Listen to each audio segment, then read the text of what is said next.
Good evening everybody. ഇന്റേൺഷിപ്പിന്റെ the last class എന്ന പേരിൽ അറിയപ്പെടുന്ന ക്ലാസ്സിലേക്ക് നമ്മൾ കിടക്കുകയാണ്. അപ്പോൾ ഇന്റേൺഷിപ്പ് കഴിയുന്നതോട് കൂടിയിട്ട് നിങ്ങൾ വളരെ മനോഹരമായി ഇന്റേൺഷിപ്പിന്റെ കേസ് റൈറ്റിംഗ് ഒക്കെ പഠിച്ച് നല്ല കുട്ടികളാണെന്ന് എനിക്കറിയാം. നിങ്ങളുടെ ഇന്റേൺഷിപ്പിന്റെ ഒരു കംപ്ലീഷൻ ആകുമ്പോഴേക്കും ബേസിക് ആയ കുറെ കാര്യങ്ങൾ നിങ്ങൾ പഠിച്ചിട്ടുണ്ടായിരിക്കും. എന്ന് പറഞ്ഞു കഴിഞ്ഞാൽ വാട്ട് ഈസ് കൗൺസിലിംഗ്, കൗൺസിലിംഗിന്റെ സ്റ്റെപ്സ്, കൗൺസിലിംഗിന്റെ പ്രൊസീജിയേഴ്സ്, കൗൺസിലിംഗ് പ്രധാനമായിട്ടുള്ള 6 സ്റ്റെപ്പുകളിൽ വളരെ ഇമ്പോർട്ടന്റ് ആയിട്ടൊരു ഏരിയ. അസസ്മെന്റ് ഗോളൊക്കെ സെറ്റ് ചെയ്ത് ഇന്റർവെൻഷൻസിലേക്ക് പോകുമ്പോൾ അവിടെ നമ്മൾ ഉപയോഗിക്കുന്ന സംഭവമാണ് CBT, I mean cognitive behaviour therapy. Okay, അപ്പോ ഈ അല്ലെങ്കിൽ നിങ്ങൾ ഇന്റർവെൻഷൻസിലേക്ക് പോകുമ്പോൾ നിങ്ങൾ വേറെയും പല സംഭവങ്ങളും നിങ്ങൾ ഉപയോഗിക്കാം. ബിഹേവിയർ തെറാപ്പി യൂസ് ചെയ്യാം, പിന്നെ കോഗ്നിറ്റീവ് ബിഹേവിയർ തെറാപ്പി യൂസ് ചെയ്യാം, അല്ലെങ്കിൽ പിന്നെ നിങ്ങൾ REBT യൂസ് ചെയ്യാം, അല്ലെങ്കിൽ നിങ്ങൾ ജസ്റ്റ് എന്തെങ്കിലും ഒരു തെറാപ്പി, പല തെറാപ്പികളും ഉണ്ടല്ലോ. അങ്ങനെ ഏതെങ്കിലും ഒരു തെറാപ്പി നിങ്ങൾ ഉപയോഗിക്കുന്നു, ആളിൽ മാറ്റം കൊണ്ടുവരാൻ നിങ്ങൾ ശ്രമിച്ചുകൊണ്ട്. അപ്പൊ അതിൽ ഏറ്റവും ഇമ്പോർട്ടന്റ് ആയ തെറാപ്പിയാണ് പിന്നെ CBT എന്ന് പറയുന്നത്. CBTന്റെ ക്ലാസ്സിന് ആദ്യം നമ്മൾ എടുത്തിരുന്നു. ഇനി നമ്മൾ ഇന്ന് പറയാൻ പോകുന്നത് വളരെ ഇമ്പോർട്ടന്റ് ആയിട്ടുള്ള കുറച്ച് ഏരിയകളാണ്. അപ്പോൾ നിങ്ങൾ പെട്ടെന്ന് കുഞ്ഞു കുഞ്ഞു കാര്യങ്ങൾ നിങ്ങൾ പെട്ടെന്ന് മനസ്സിലാക്കി മുന്നോട്ട് പോവുക എന്നുള്ളതാണ് കേട്ടോ. ഓക്കെ, അപ്പോൾ നമ്മൾ കഴിഞ്ഞ ദിവസം CBTയെ കുറിച്ച് നമ്മൾ പറഞ്ഞിരുന്നു. CBT എന്ന് പറഞ്ഞു കഴിഞ്ഞാൽ അത് ഒരു കോച്ചിങ് ആണ്, അല്ലെങ്കിൽ ഒരു ലേണിംഗ് ആണ്, അല്ലെങ്കിൽ ഒരു ടോക്കിംഗ് തെറാപ്പിയാണ്. അപ്പോൾ ആ തെറാപ്യൂട്ടിക് അപ്രോച്ചസിൽ നമ്മൾ ഏറ്റവും കൂടുതൽ കണ്ടുകൊണ്ടിരിക്കുന്നത് ആളുടെ തോട്ട് പ്രോസസ്സിങ്ങിൽ മാറ്റം വരുത്തുകയും ആ തോട്ട് പ്രോസസ്സിങ്ങിലൂടെ ആളിന് മാറ്റം കൊണ്ടുവരികയും ചെയ്യുക എന്നുള്ളതാണ് നമ്മൾ പ്രധാനമായിട്ടും ഉള്ളത്. അതിൽ നമ്മൾ കണ്ട ഒരു സംഭവമാണ് തെറാപ്പികൾ, ബ്രീത്തിങ് തെറാപ്പികൾ. നമ്മൾ ഓഫ്ലൈൻ ക്ലാസ്സിൽ ഞാൻ പറഞ്ഞിരുന്നു ബ്രീത്തിങ് തെറാപ്പികളെ കുറിച്ചിട്ടൊക്കെ. അപ്പോൾ ആ ബ്രീത്തിങ് തെറാപ്പികൾ, ബ്രീത്തിങ് ടെക്നിക്സ് പ്രധാനമായിട്ടും നമ്മൾ തെറാപ്പിയിലേക്ക് പോകുമ്പോൾ നമ്മുടെ തോട്ട് പ്രോസസ്സിങ്ങിലാണ് മാറ്റം വരുത്തേണ്ടത് നമ്മൾ പറഞ്ഞു. നമ്മുടെ തോട്ടിൽ ഉണ്ടാകുന്ന CBT എന്ന് പറഞ്ഞാൽ വളരെ സിമ്പിളായിട്ട് മനസ്സിലാക്കുക, നമ്മുടെ തോട്ട് പ്രോസസ്സിൽ വരുന്ന ഡിസ്റ്റോർഷൻസിനെ നമ്മൾ ക്ലിയർ ചെയ്യുന്നു എന്നുള്ളതാണ്. ആ ഡിസ്റ്റോർഷൻസ് ക്ലിയർ ചെയ്ത് വരുമ്പം അതിലുപയോഗിക്കുന്ന ടെക്നിക്സ് ആണ് ഒന്ന് ബ്രീത്തിങ് ടെക്നിക്സ്. അതിൽ അബ്ഡോമിനൽ ബ്രീത്തിങ്ങും തെറാപ്യൂട്ടിക് ബ്രീത്തിങ്ങും, അതേപോലെ JPMR. എന്താ JPMRന്റെ ഫുൾ ഫോം?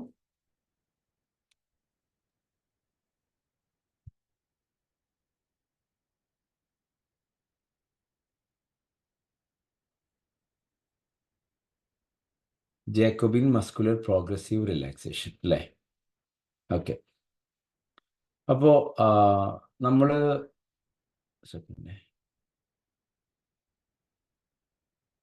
ശരി, നിങ്ങൾ ഉത്തരം പറഞ്ഞില്ലല്ലേ അതിൻ്റെ ഇടയിൽ?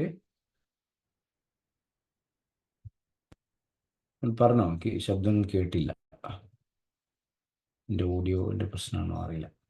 ഓക്കെ, JPMR എന്ന് പറഞ്ഞാൽ ഒന്നുകൂടി പറഞ്ഞാൽ എന്താണ്?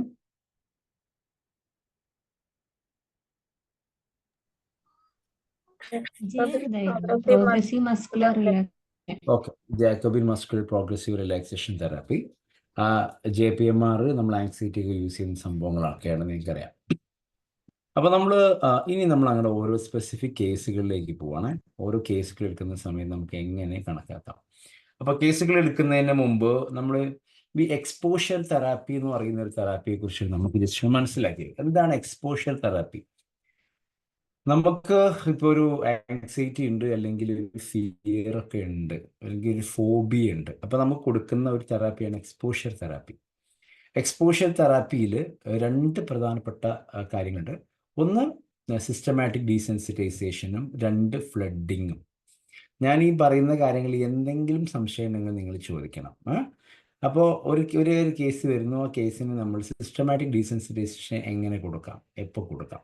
അപ്പോൾ ഡീസെൻസിറ്റൈസേഷൻ എന്ന് പറയുമ്പോൾ നമുക്കൊരു സംഭവത്തിന്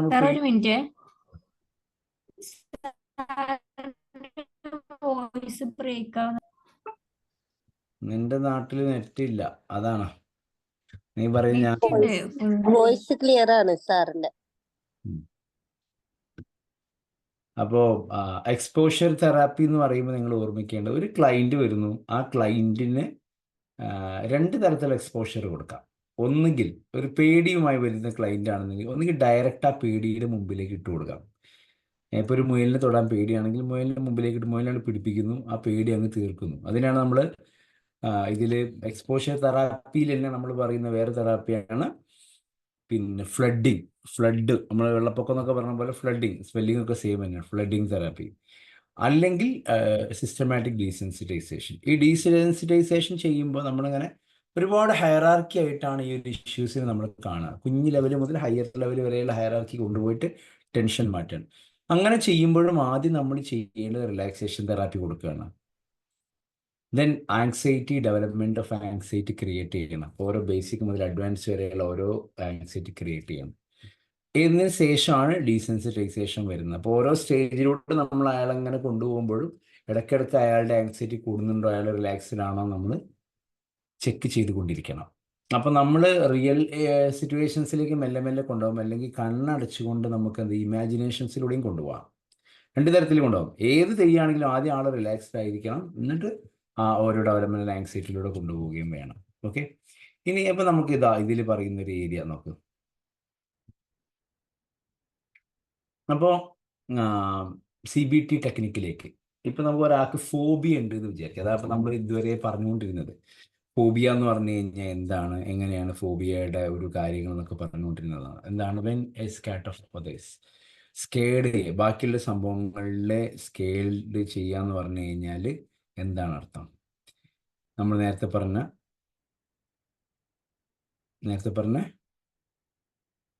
പേടി. എത്ര തരം ഫോബിയ ഉണ്ട്?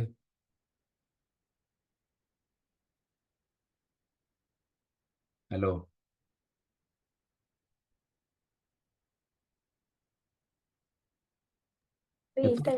എത്ര ഫോബിയാസ് നിങ്ങൾക്കറിയാം?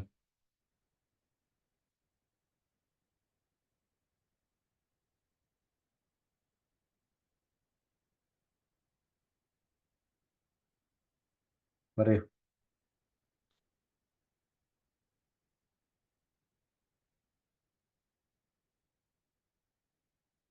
എത്ര തരം ഫോബിയാസ് അറിയാം? ഒരുപാടുണ്ട് sir. Social phobia, specific phobia. Specific phobia എന്ന് പറഞ്ഞാൽ എന്താ?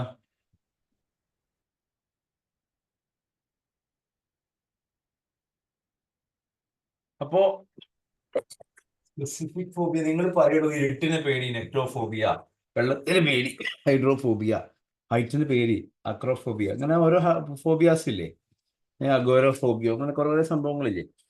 അപ്പോൾ ഇതിൽ രണ്ട് തരം കാര്യങ്ങൾ നിങ്ങൾ ഓർമ്മിക്കുക. ഒന്ന്, ഒരാൾക്ക് പേടിയാണെങ്കിൽ ഞാൻ നേരത്തെ റിയൽ സിറ്റുവേഷൻ ആയി കൊടുക്കാം. അതിനാണ് ഇതിൽ ഇൻവൈവോ എന്നതുകൊണ്ട് ഉദ്ദേശിച്ചത്.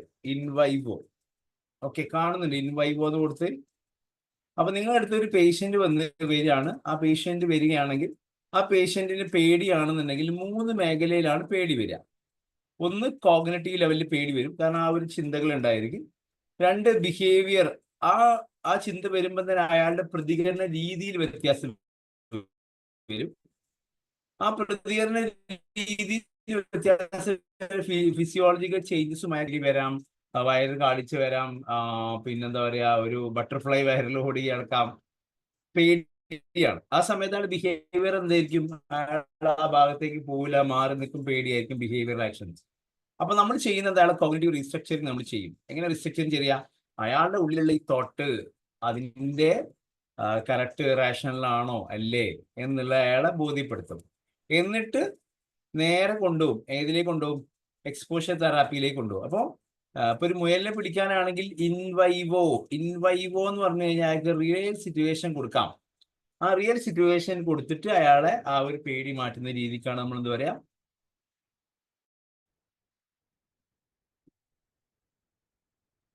എന്താ പറയാ, ഇപ്പത്തെ ആൾക്കാരുടെ ഈ സൗണ്ട് ഒന്ന് കേട്ടാ പോരാ. ഞാൻ പറയുന്നത് ഇച്ചിരി സ്പീഡാണ്, എന്നിരുന്നാൽ ഈ കാര്യങ്ങൾ ഉൾക്കൊള്ളാൻ പറ്റുന്നുണ്ടോ എന്ന് എനിക്ക് അറിയണ്ടേ. ഇത്രയും മനസ്സിലായിണോ? മനസ്സിലായി സർ. മനസ്സിലായില്ലേ? ക്ലിയർ ആണ്.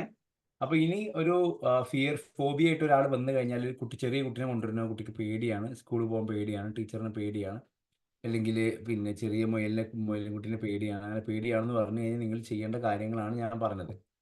ഓക്കെ, അപ്പൊ ആ കേസ് നിങ്ങൾ എടുക്കും. ഒന്നുകൂടെ പറയാൻ പറ്റുമോ? കുറെ ബ്രേക്ക് ആയിട്ടാണ് കിട്ടത്. Yes sir. ഇത്രയേ ഉള്ളൂ. ഒരു കുട്ടി വന്നു കഴിഞ്ഞാൽ, ഒരു കുട്ടി വരുന്ന ആ കുട്ടിക്ക് മുയലിനെ പേടിയാന്ന് പറഞ്ഞാൽ നിങ്ങളുടെ വന്നത്.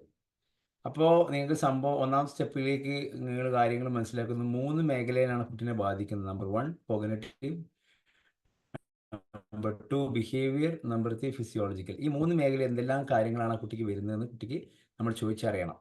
2 കോഗ്നിറ്റീവ് റീസ്ട്രക്ചറിങ് നടത്തണം. കുട്ടിയോട് നമ്മൾ സോക്രാറ്റിക് ക്വസ്റ്റ്യൻസ് ചോദിച്ച് ഇങ്ങനെ പോകണം. സോക്രാറ്റിക് ക്വസ്റ്റ്യൻസ് അല്ലേ? അപ്പോൾ ആ ചോദിക്കുമ്പോൾ കുട്ടിക്ക് കാര്യങ്ങൾ മനസ്സിലാവും. ഇത് എൻ്റെ ഒരു തോട്ട്സിലുള്ള ഒരു പ്രശ്നമാണ്, കുട്ടിക്ക് മനസ്സിലാവും. അതിനുശേഷം കുട്ടിക്ക് എന്ത് ചെയ്യണം?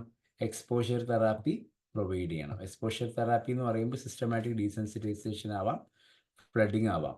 അപ്പോൾ ആ റിയൽ സിറ്റുവേഷൻ ഡയറക്റ്റ് കൊടുക്കുന്നതിന് നമ്മൾ എന്താ പറയുക? ഇൻ വൈവോ എന്ന് പറയാം. റിയൽ സിറ്റുവേഷൻ അല്ലാതെ ഇമാജിനേഷൻ കൊടുക്കുന്നതിന് നമ്മൾ ഇൻ വിട്രോ എന്ന് പറയും. ഇത്രയും ക്ലിയർ ആണോ?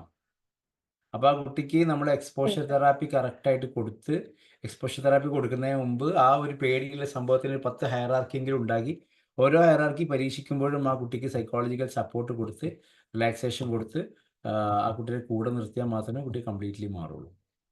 ക്ലിയർ? ശരി. Yes sir. അപ്പോൾ പേടി എങ്ങനെ ഡീൽ ചെയ്യാൻ നമ്മൾ പഠിച്ചു. ഇനി നമ്മൾ നെക്സ്റ്റ് ഡീൽ ചെയ്യാൻ പോകുന്ന ഒരു ഏരിയ എന്ന് പറഞ്ഞു കഴിഞ്ഞാൽ, ഇപ്പൊ നമുക്ക് പാനിക് അറ്റാക്ക് ആണെന്ന് വിചാരിക്കും. പാനിക്കാണ്, ആള് ഭയങ്കര പാനിക്കായിട്ട് മാറിക്കൊണ്ടിരിക്കുകയാണ്. സാർ അതിപ്പോ നമ്മൾ റിയൽ സിറ്റുവേഷൻ കൊടുക്കണം എന്ന് പറഞ്ഞില്ലേ? അപ്പൊ ഒരു സെഷനിൽ നമ്മൾ കൊടുത്തു, പിന്നെ അതില് ഹോംവർക്ക് എഴുതിയിരിക്കണല്ലോ, അപ്പൊ അവര് പിന്നെ അത് ചെയ്യണം. എല്ലാം ഹോംവർക്ക് ചെയ്യാനാ, വീട്ടിൽ നിന്ന് ചെയ്യാനുള്ള സാധനങ്ങളാണ്. അപ്പൊ നമുക്ക് അത് നമ്മൾ പറഞ്ഞു കൊടുക്കണം. 10 അത് ഹയറാർക്കി ഉണ്ടാക്കണം. ഒരു 10 സ്റ്റെപ്പെങ്കിലും ഹയറാർക്കി ഉണ്ടാക്കിയിട്ട് നമ്മൾ ചെയ്യിപ്പിക്കണം. ഇപ്പൊ ഒരു മുയലിന് തൊടാനുള്ള പേടിയാണെന്നുണ്ടെങ്കിൽ നമ്മൾ ക്ലിനിക്കിൽ മുയലിനെ വളർത്താൻ പറ്റില്ലല്ലോ. അപ്പൊ നമ്മളൊരു 10ന്റെ ഹയറാർക്കി ഉണ്ടാക്കിയിട്ട് ആ കുട്ടിയുടെ അടുത്ത് കൊടുക്കും. ഇങ്ങനെ ചെയ്യണം എന്ന് രക്ഷിതാവിനോട് പറയും. അത് ഫോളോ അപ്പ് ചെയ്തിട്ട് നമുക്ക് പറഞ്ഞു തരണം ഇന്ന കാര്യങ്ങൾ ചെയ്തു എന്നുള്ളത്. ക്ലിയർ? ഇത് പാനിക് അറ്റാക്സ്. പാനിക് അറ്റാക്ക് പറഞ്ഞാൽ എന്ത് കാരണം ഉണ്ടാകുന്ന? പാനിക് അറ്റാക്സ് എങ്ങനെ ഉണ്ടാകുന്ന? ആൻസൈറ്റി ഭയങ്കര ഗ്രേഡ് ലെവൽ കൂടുമ്പോഴാണ് നമുക്ക് പാനിക് അറ്റാക്സ് ഉണ്ടാവില്ല അല്ലേ? അപ്പൊ നമുക്ക് പാനിക് അറ്റാക്സിനെ എങ്ങനെ ക്ലിയർ ചെയ്യാം?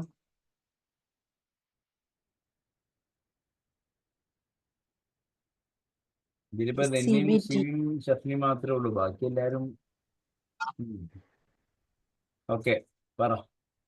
നാജി ഉണ്ടല്ലോ. പിന്നെ എങ്ങനെ പാനിക് അറ്റാക്സിനെ നമ്മൾ എങ്ങനെ ഡീൽ ചെയ്യും? CBT അല്ലേ? എല്ലാത്തിനും CBT തന്നെയാണ്. പക്ഷെ നമ്മൾ അപ്പൊ അതിന്റെ ഒരു രീതി നമ്മൾ മനസ്സിലാക്കുക. പാനിക് അറ്റാക്ക് എന്ന് പറയുമ്പം പാനിക് കൺട്രോൾ തെറാപ്പിയാണ് നമ്മൾ അതിന് കൊടുക്കുക പാനിക് അറ്റാക്സിന്. കാരണം ഇത് പെട്ടെന്ന് അങ്ങ് വരിക ചെയ്യുക, അവർക്ക് ഫീൽ ചെയ്യുക, അവർക്ക് പിന്നെ എവിടേക്ക് പോകാനും പേടിയായിരിക്കും. എന്താ ആവുക, ഞാൻ ഈ പോയി കഴിഞ്ഞ ആൾക്കാരുടെ ഇടയിൽ ഞാനൊരു ഇതാവുമോ എന്നുള്ള സീൻ ആവുമോ എന്നൊക്കെ ഒരു പേടി എന്തായാലും ഉണ്ടായിരിക്കും. അപ്പോൾ ഫിസിയോളജിക്കലി നമുക്ക് പാനിക് അറ്റാക്ക് കുറക്കാൻ വേണ്ടിയിട്ട് ബ്രീത്തിങ് കൺട്രോൾ ടെക്നിക്ക്, ഇത് നമ്മൾ ആൾറെഡി പഠിച്ചതാണ്. ബ്രീത്തിങ് കൺട്രോൾ ടെക്നിക്ക് അപ്പോൾ 4, 4, 4, 8, 4, 8, 4 അങ്ങനെ രൂപത്തിലുള്ള ബ്രീത്തിങ് ടെക്നിക്സ് ഞാൻ ആദ്യം പറഞ്ഞിട്ടുണ്ടെന്നാണ് ക്ലാസ് തുടങ്ങിയത്. ഓർമ്മല്ലേ? മുമ്പത്തെ ക്ലാസ്സിലും പറഞ്ഞിരുന്നു ബ്രീത്തിങ് കൊടുക്കണം ഈ ആളുകൾക്ക്. 2 progressive muscle relaxation. Progressive muscle relaxation എന്ന് പറഞ്ഞാൽ കാലിന്റെ വിരൽ മുതൽ തല വരെയുള്ള ഏരിയകൾ കംപ്ലീറ്റ്ലി ബ്രീത്ത് ഇൻഹേൽ ചെയ്യുമ്പോൾ അത് റിലാക്സ്ഡ് ആണ് മോഡിലേക്ക് കൊണ്ടുപോകണം. നെക്സ്റ്റ് കോഗ്നിറ്റീവ് റീസ്ട്രക്ചറിങ് കൊണ്ടുവരണം. കോഗ്നിറ്റീവ് റീസ്ട്രക്ചറിങ് എന്ന് പറയുന്ന സമയത്ത് ഇപ്പൊ അയാളോട് നമ്മളിപ്പം അയാളുടെ മനസ്സിൽ ഒരു തോട്ട് ക്രിയേറ്റ് ചെയ്യാണ്. എന്താണ് നിനക്ക് ഫീൽ ചെയ്യുന്നത്? സോക്രാറ്റിക് ക്വസ്റ്റ്യൻ ചോദിക്കുകയാണ്, എന്താ നിനക്ക് ഫീൽ ചെയ്യുന്നത്? എനിക്ക് എന്തോ ഇവിടെ അറ്റാക്ക് വരുന്നു എനിക്ക് തോന്നുന്നു. നിനക്ക് ശരിക്കും വരുന്നുണ്ടോ? ഇല്ല. അപ്പൊ ഇതിന് മുമ്പ് എപ്പോഴേ വന്നിരുന്നു ഇതേ സിറ്റുവേഷൻ തന്നെയാണ്. എത്ര പ്രാവശ്യം? 2 പ്രാവശ്യം വന്നിട്ട്, അല്ലെങ്കിൽ 3 പ്രാവശ്യം വന്നിട്ടുണ്ട്. അപ്പൊ ഇപ്പൊ എന്താ എനിക്ക് മനസ്സിലായത്? ഇത് എനിക്ക് ശരിക്കും അറ്റാക്ക് അല്ല എന്ന് മനസ്സിലായി. ഓക്കെ, ശരിക്കും അറ്റാക്ക് നമ്മൾ വ്യത്യാസം എന്താ? ശരിക്കും അറ്റാക്ക് കൈയൊക്കെ ഇതാവും, വേർക്കും ചെയ്ത് അങ്ങനൊന്നും ഇല്ല. പക്ഷെ എനിക്ക് വേദന ഉണ്ട്, അപ്പൊ എനിക്ക് സ്വയം മനസ്സിലാവുന്നു. അപ്പൊ ഇതേ സിറ്റുവേഷൻ വരുമ്പോൾ നിനക്ക് ഉണ്ടാകുന്ന എന്താ? എനിക്ക് എന്തോ ആയിപ്പോയെന്താ? അങ്ങനെ അയാളുടെ ഉള്ളിൽ ഇങ്ങനെ ചോദ്യങ്ങൾ ചോദിച്ചുകൊണ്ടിരിക്കുക. എന്താ നിനക്ക് ഫീൽ ചെയ്യുക? എനിക്ക് പേടി വരും. അപ്പൊ എന്താണ് എനിക്ക് ചെയ്യാൻ തോന്നുക? ആക്ഷൻ. എനിക്ക് എവിടെയെങ്കിലും ഹോസ്പിറ്റലിൽ പെട്ടെന്ന് അഡ്മിറ്റ് ആകാൻ തോന്നും. ഓക്കെ, ഇതേ സിറ്റുവേഷൻ നിന്റെ ഫ്രണ്ടിനാണ്, നീ എന്താ ഫ്രണ്ടിന് കൊടുക്കാനുള്ള ഉപദേശം അല്ലെങ്കിൽ സജഷൻ എന്താണ്? കാരണം അപ്പൊ ഇതൊരു പാനിക് അറ്റാക്ക് ആണെന്ന് നിനക്കറിയാം. അപ്പൊ ഫ്രണ്ടിനോട് പറഞ്ഞു കൊടുക്കുന്നത് പാനിക് അറ്റാക്ക് ആണ്, ഈ പേടിക്കേണ്ട കേസ് ഇല്ല. ചില സിംറ്റംസ്, വേറെ സിംറ്റംസ് വന്നാൽ മാത്രമേ നീ പേടിച്ചാൽ മതി, ഈ സിംറ്റംസ് നീ പേടിക്കേണ്ട ആവശ്യമില്ല എന്ന് ഞാൻ പറഞ്ഞു കൊടുക്കും. അങ്ങനെയാണെങ്കിൽ ഈ സിറ്റുവേഷൻ വരുമ്പോൾ നീ ചെയ്യാനുള്ള കാര്യങ്ങൾ, കുറച്ച് കാര്യങ്ങൾ നമ്മൾ സജസ്റ്റ് ചെയ്യാൻ പറഞ്ഞിട്ട് നമുക്ക് എന്ത് ചെയ്യാം, സജഷൻ കൊടുക്കാം. പിന്നെ ഇതിൽ കോഗ്നിറ്റീവ് റീസ്ട്രക്ചറിങ്ങിന് കൂടുതൽ ഗ്രേഡഡ് എക്സ്പോഷർ എന്ന് പറഞ്ഞ സംഭവം കൊടുത്തു. ഗ്രേഡഡ് എക്സ്പോഷർ എന്ന് പറഞ്ഞാൽ നേരത്തെ നമ്മൾ ഇവിടെ പറഞ്ഞ പ്രോഗ്രസീവ് മസ്കുലർ റിലാക്സേഷൻ തന്നെയാണ് നമ്മൾ ഏതുകൊണ്ട് ഉദ്ദേശിക്കുന്നത്, ഗ്രേഡഡ് എക്സ്പോഷർ. അപ്പോൾ ഇതിന് എങ്ങനെ വ്യത്യാസം എന്ന് വെച്ച് കഴിഞ്ഞാൽ, നമുക്ക് ഈ പാനിക് ആകുന്ന, ഇപ്പൊ ഇതിൽ ഇൻട്രോസെപ്റ്റീവ് എക്സ്പോഷർ എന്ന് കൊടുത്തിട്ടുണ്ട്. പാനിക് ആകുന്ന കുറെ കാര്യങ്ങൾ ഉണ്ടായിരിക്കും. ചില വിഷയങ്ങൾ പോവാറ്റേക്ക് യാത്ര, എന്താണോ നമ്മളെ ഉള്ളിൽ പേടിപ്പിക്കുന്ന സംഭവം, ആ സംഭവത്തിന്റെ ഒരു ഹയറാർക്കി നമ്മൾ ക്രിയേറ്റ് ചെയ്തിട്ട് ആ ഓരോ ഹയറാർക്കിയിലൂടെയും നമ്മൾ കൊണ്ടുപോവുക എന്നുള്ളതാണ്. അപ്പൊ നമ്മൾ നേരത്തെ പറഞ്ഞത് ഇൻവൈവോ എന്ന് പറയുന്ന ഒരു സംഭവം നമ്മൾ നേരത്തെ പറഞ്ഞു അല്ലേ, റിയൽ ലൈഫ് സിറ്റുവേഷൻ. പക്ഷെ നമുക്ക് ഇൻവിട്രോ എന്ന് പറയുന്ന തെറാപ്പിയാണ് ഇവിടെ കൊടുക്കാൻ പറ്റുള്ളൂ. കാരണം ഡയറക്റ്റ് എക്സ്പോഷർ കൊടുക്കാൻ കഴിയില്ല. അപ്പൊ നമ്മൾ എന്ത് ചെയ്യും, കണ്ണടച്ചിട്ട് ഇതിലേക്ക് പോകും. അപ്പൊ അതങ്ങനെ ഒരു വിഷ്വലൈസേഷൻ തെറാപ്പി ബേസ് നമ്മൾ ചെയ്യുമ്പോൾ നമ്മൾ ആദ്യം ഗ്രേഡഡ് എക്സ്പോഷർ തെറാപ്യൂട്ടിക് ടെക്നിക്സ് ആണ് നമ്മൾ യൂസ് ചെയ്യുക. ഈ ഗ്രേഡഡ് തെറാപ്യൂട്ടിക് ടെക്നിക് എന്ന് പറഞ്ഞാൽ എന്താണ് നിങ്ങൾ മനസ്സിലാക്കുക. നേരത്തെ നമ്മൾ പറഞ്ഞ ഡീസെൻസിറ്റൈസേഷന്റെ വേറൊരു സംഭവമായിട്ട് നിങ്ങൾക്ക് ഇതിനെ ഫീൽ ചെയ്യും. ഒന്നാമത് അസസ്മെന്റ് ആണ്. ഫസ്റ്റ് പാർട്ട് വരുമ്പോൾ അസസ്മെന്റ്. എന്താണ് ഇയാളുടെ ഐഡന്റിഫൈ ദി ഫിയർ, എന്താണ് ഇയാളുടെ പാനിക് അറ്റാക്കിന്റെ യഥാർത്ഥ ആങ്സൈറ്റി കാരണം എന്ന് കണ്ടെത്തുക. എന്തിനെയാണ് മൂപ്പര് പേടിക്കുന്നത്? രണ്ടാമത്തത്, എത്രയാണ് അതിന്റെ ഡെയിലി ലൈഫിൽ എത്ര ഇമ്പാക്റ്റ് ആണ് മൂപ്പർക്ക് അതുകൊണ്ട് ഉണ്ടാകുന്നത്, എത്ര പെർസെൻറ്റേജ് അദ്ദേഹത്തിന് അതുകൊണ്ട് പ്രയാസം അനുഭവിക്കുന്നുണ്ട് എന്ന് നമുക്ക് കൊടുക്കാം. രണ്ടാമത്തെ പോയിന്റ് നിങ്ങൾക്ക് കണ്ടാൽ മനസ്സിലായിരിക്കും, നമ്മുടെ ഹയറാർക്കി കൺസ്ട്രക്ട് ചെയ്യണം. നമ്മൾ അയാളുടെ ഏറ്റവും തീരെ പേടിയില്ലാത്തത് മുതൽ മോസ്റ്റ് പ്രൊവോക്കിംഗ് വരെയുള്ള മുഴുവൻ ഏരിയകളിലേക്ക് നമ്മൾ എന്ത് ചെയ്യുന്നു, കൂടുതൽ ഇന്റൻസിറ്റി ആയിട്ടുള്ള രീതിയിൽ അതിനെ കൊണ്ടുപോകുന്നു. എന്നിട്ട് നമ്മൾ we are break down the fear manageable steps. എന്നിട്ട് അതിനെ നമ്മൾ എന്ത് ചെയ്യുന്നു, സ്റ്റെപ്പ് ബൈ സ്റ്റെപ്പായിട്ട് ആ ഒരു പേടിയെ ഡിവൈഡ് ചെയ്യുന്നു. ഓക്കെ, ഒരാൾക്കുള്ള ഒരു പേടി, അപ്പം അയാൾ ആളുകളുടെ മുമ്പിലേക്ക് എത്തിക്കഴിഞ്ഞാൽ അയാൾക്ക് എന്തോ സംഭവിക്കും, അയാൾക്കൊരു പബ്ലിക് ഡീൽ ചെയ്യാൻ ഭയങ്കര പേടിയാണെന്ന് വിചാരിക്കും. അപ്പൊ അയാളുടെ മൊത്തം ശ്രേണിയെ നമ്മളിങ്ങനെ ഡിവൈഡ്, മിനിമം ഒരു 10 സ്റ്റേജ് ആക്കി ഡിവൈഡ് അയാളെ കൊണ്ട് ചെയ്യിപ്പിച്ചു കഴിഞ്ഞാൽ, ഇപ്പൊ ആളുകളെ ദൂരെ നിന്ന് കാണുമ്പോൾ നിനക്ക് പേടിയുണ്ടോ? ഇല്ല, I'm cool, okay, relax, breathe inhale exhale എന്നൊക്കെ പറഞ്ഞിട്ട് റിപ്പീറ്റ് ചെയ്യിപ്പിച്ച അയാൾ എന്തിനെയാണോ അയാൾ പേടിക്കുന്നത്, ആ പേടിക്കുന്ന അയാളുടെ ആ ഒരു ഗ്രേഡ് ലെവലിലേക്ക് കൊണ്ടുപോയിട്ട് ആ പേടി നമ്മൾ എന്ത് ചെയ്യാം, കുറച്ച് കൊണ്ടുവരിക എന്നുള്ളതാണ്. അപ്പോൾ സ്റ്റെപ്പൊക്കെ നമ്മൾ ക്രിയേറ്റ് ചെയ്തു.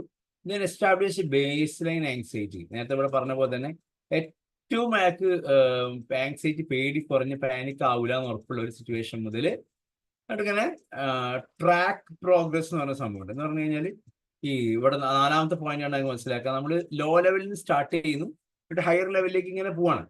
അപ്പൊ അയാൾ കണ്ണടിച്ച് അയാൾക്കുള്ള പേടി, ഓഡിയൻസ് ആണ്, ഇപ്പോൾ ഓഡിയൻസിന് കാണാൻ സാധിക്കും. ബട്ട് യു ആർ കൂൾ, നിനക്ക് നല്ല റിലാക്സിൽ ശ്വാസം എടുക്കാൻ പറ്റുന്നുണ്ട്, നീ റിലാക്സ്ഡ് ആണ്, ഡോണ്ട് വറി, ഒന്ന് ബ്രീത്ത് എടുത്ത് വിട്ട് ഹൗ ഡു യു ഫീൽ നോക്കുമ്പോൾ അയാൾ പറയും okay I am fine. Fine അല്ലെങ്കിൽ അയാൾ എന്ത് പറയും, എനിക്ക് എന്തോ ഒരു പേടിയാവുന്നുണ്ടെന്ന് അയാൾ പറയും. അപ്പൊ വീണ്ടും എന്ത് ചെയ്യണം, ആ റിലാക്സേഷനിലേക്ക് കൊണ്ടുപോകുന്നത് സ്റ്റോപ്പ് ചെയ്ത് രണ്ടാമത് വേണം വീണ്ടും റീസ്റ്റാർട്ട് ചെയ്യാൻ. ഓക്കെ, പിന്നെ നെക്സ്റ്റ് 4ാമത്തെ പോയിന്റ്, 5ാമത്തെ point, stay in the situation. അതിൽ തന്നെ അപ്പൊ ആളുടെ encourage the individuals to stay the situation long enough to anxiety decrease naturally. അപ്പോൾ അയാളെ ആ ഒരു പ്രത്യേക പേടിയുള്ള കണ്ടീഷൻ എന്താണോ അതിൽ തന്നെ നിർത്തിയിട്ട് അയാളോട് ഇങ്ങനെ വാട്ട് യു ഫീൽ എന്താ തോന്നുന്നത്, ഇപ്പൊ നിങ്ങൾ കൂളല്ലേ. അപ്പൊ നമ്മൾ ഈ എക്സ്പോഷർ തെറാപ്പി കൊടുക്കുന്നതിന് മുമ്പ് നമ്മൾ അയാളെ പേടിയെ 0 to 10 ഒന്ന് കാൽക്കുലേറ്റ് ചെയ്യും. എന്നിട്ട് ഈ തെറാപ്പി കൊടുത്തതിന് ശേഷവും നമ്മൾ കാൽക്കുലേറ്റ് ചെയ്യുമ്പോൾ അതിൽ വ്യത്യാസങ്ങൾ സംഭവിച്ചു. ഇതാണ് നമ്മുടെ ഗ്രേഡഡ് എക്സ്പോഷർ തെറാപ്പി എന്ന് പറയുമ്പോൾ. നിങ്ങളിത് കണ്ടു കഴിഞ്ഞാൽ നിങ്ങൾ നേരത്തെ പഠിച്ച സിസ്റ്റമാറ്റിക് ഡീസെൻസിറ്റൈസേഷന്റെ വേറൊരു ഭാഗം പോലെ തോന്നും. Okay, am I right? മക്കൾ ഇത്രയും ക്ലിയർ ആണോ?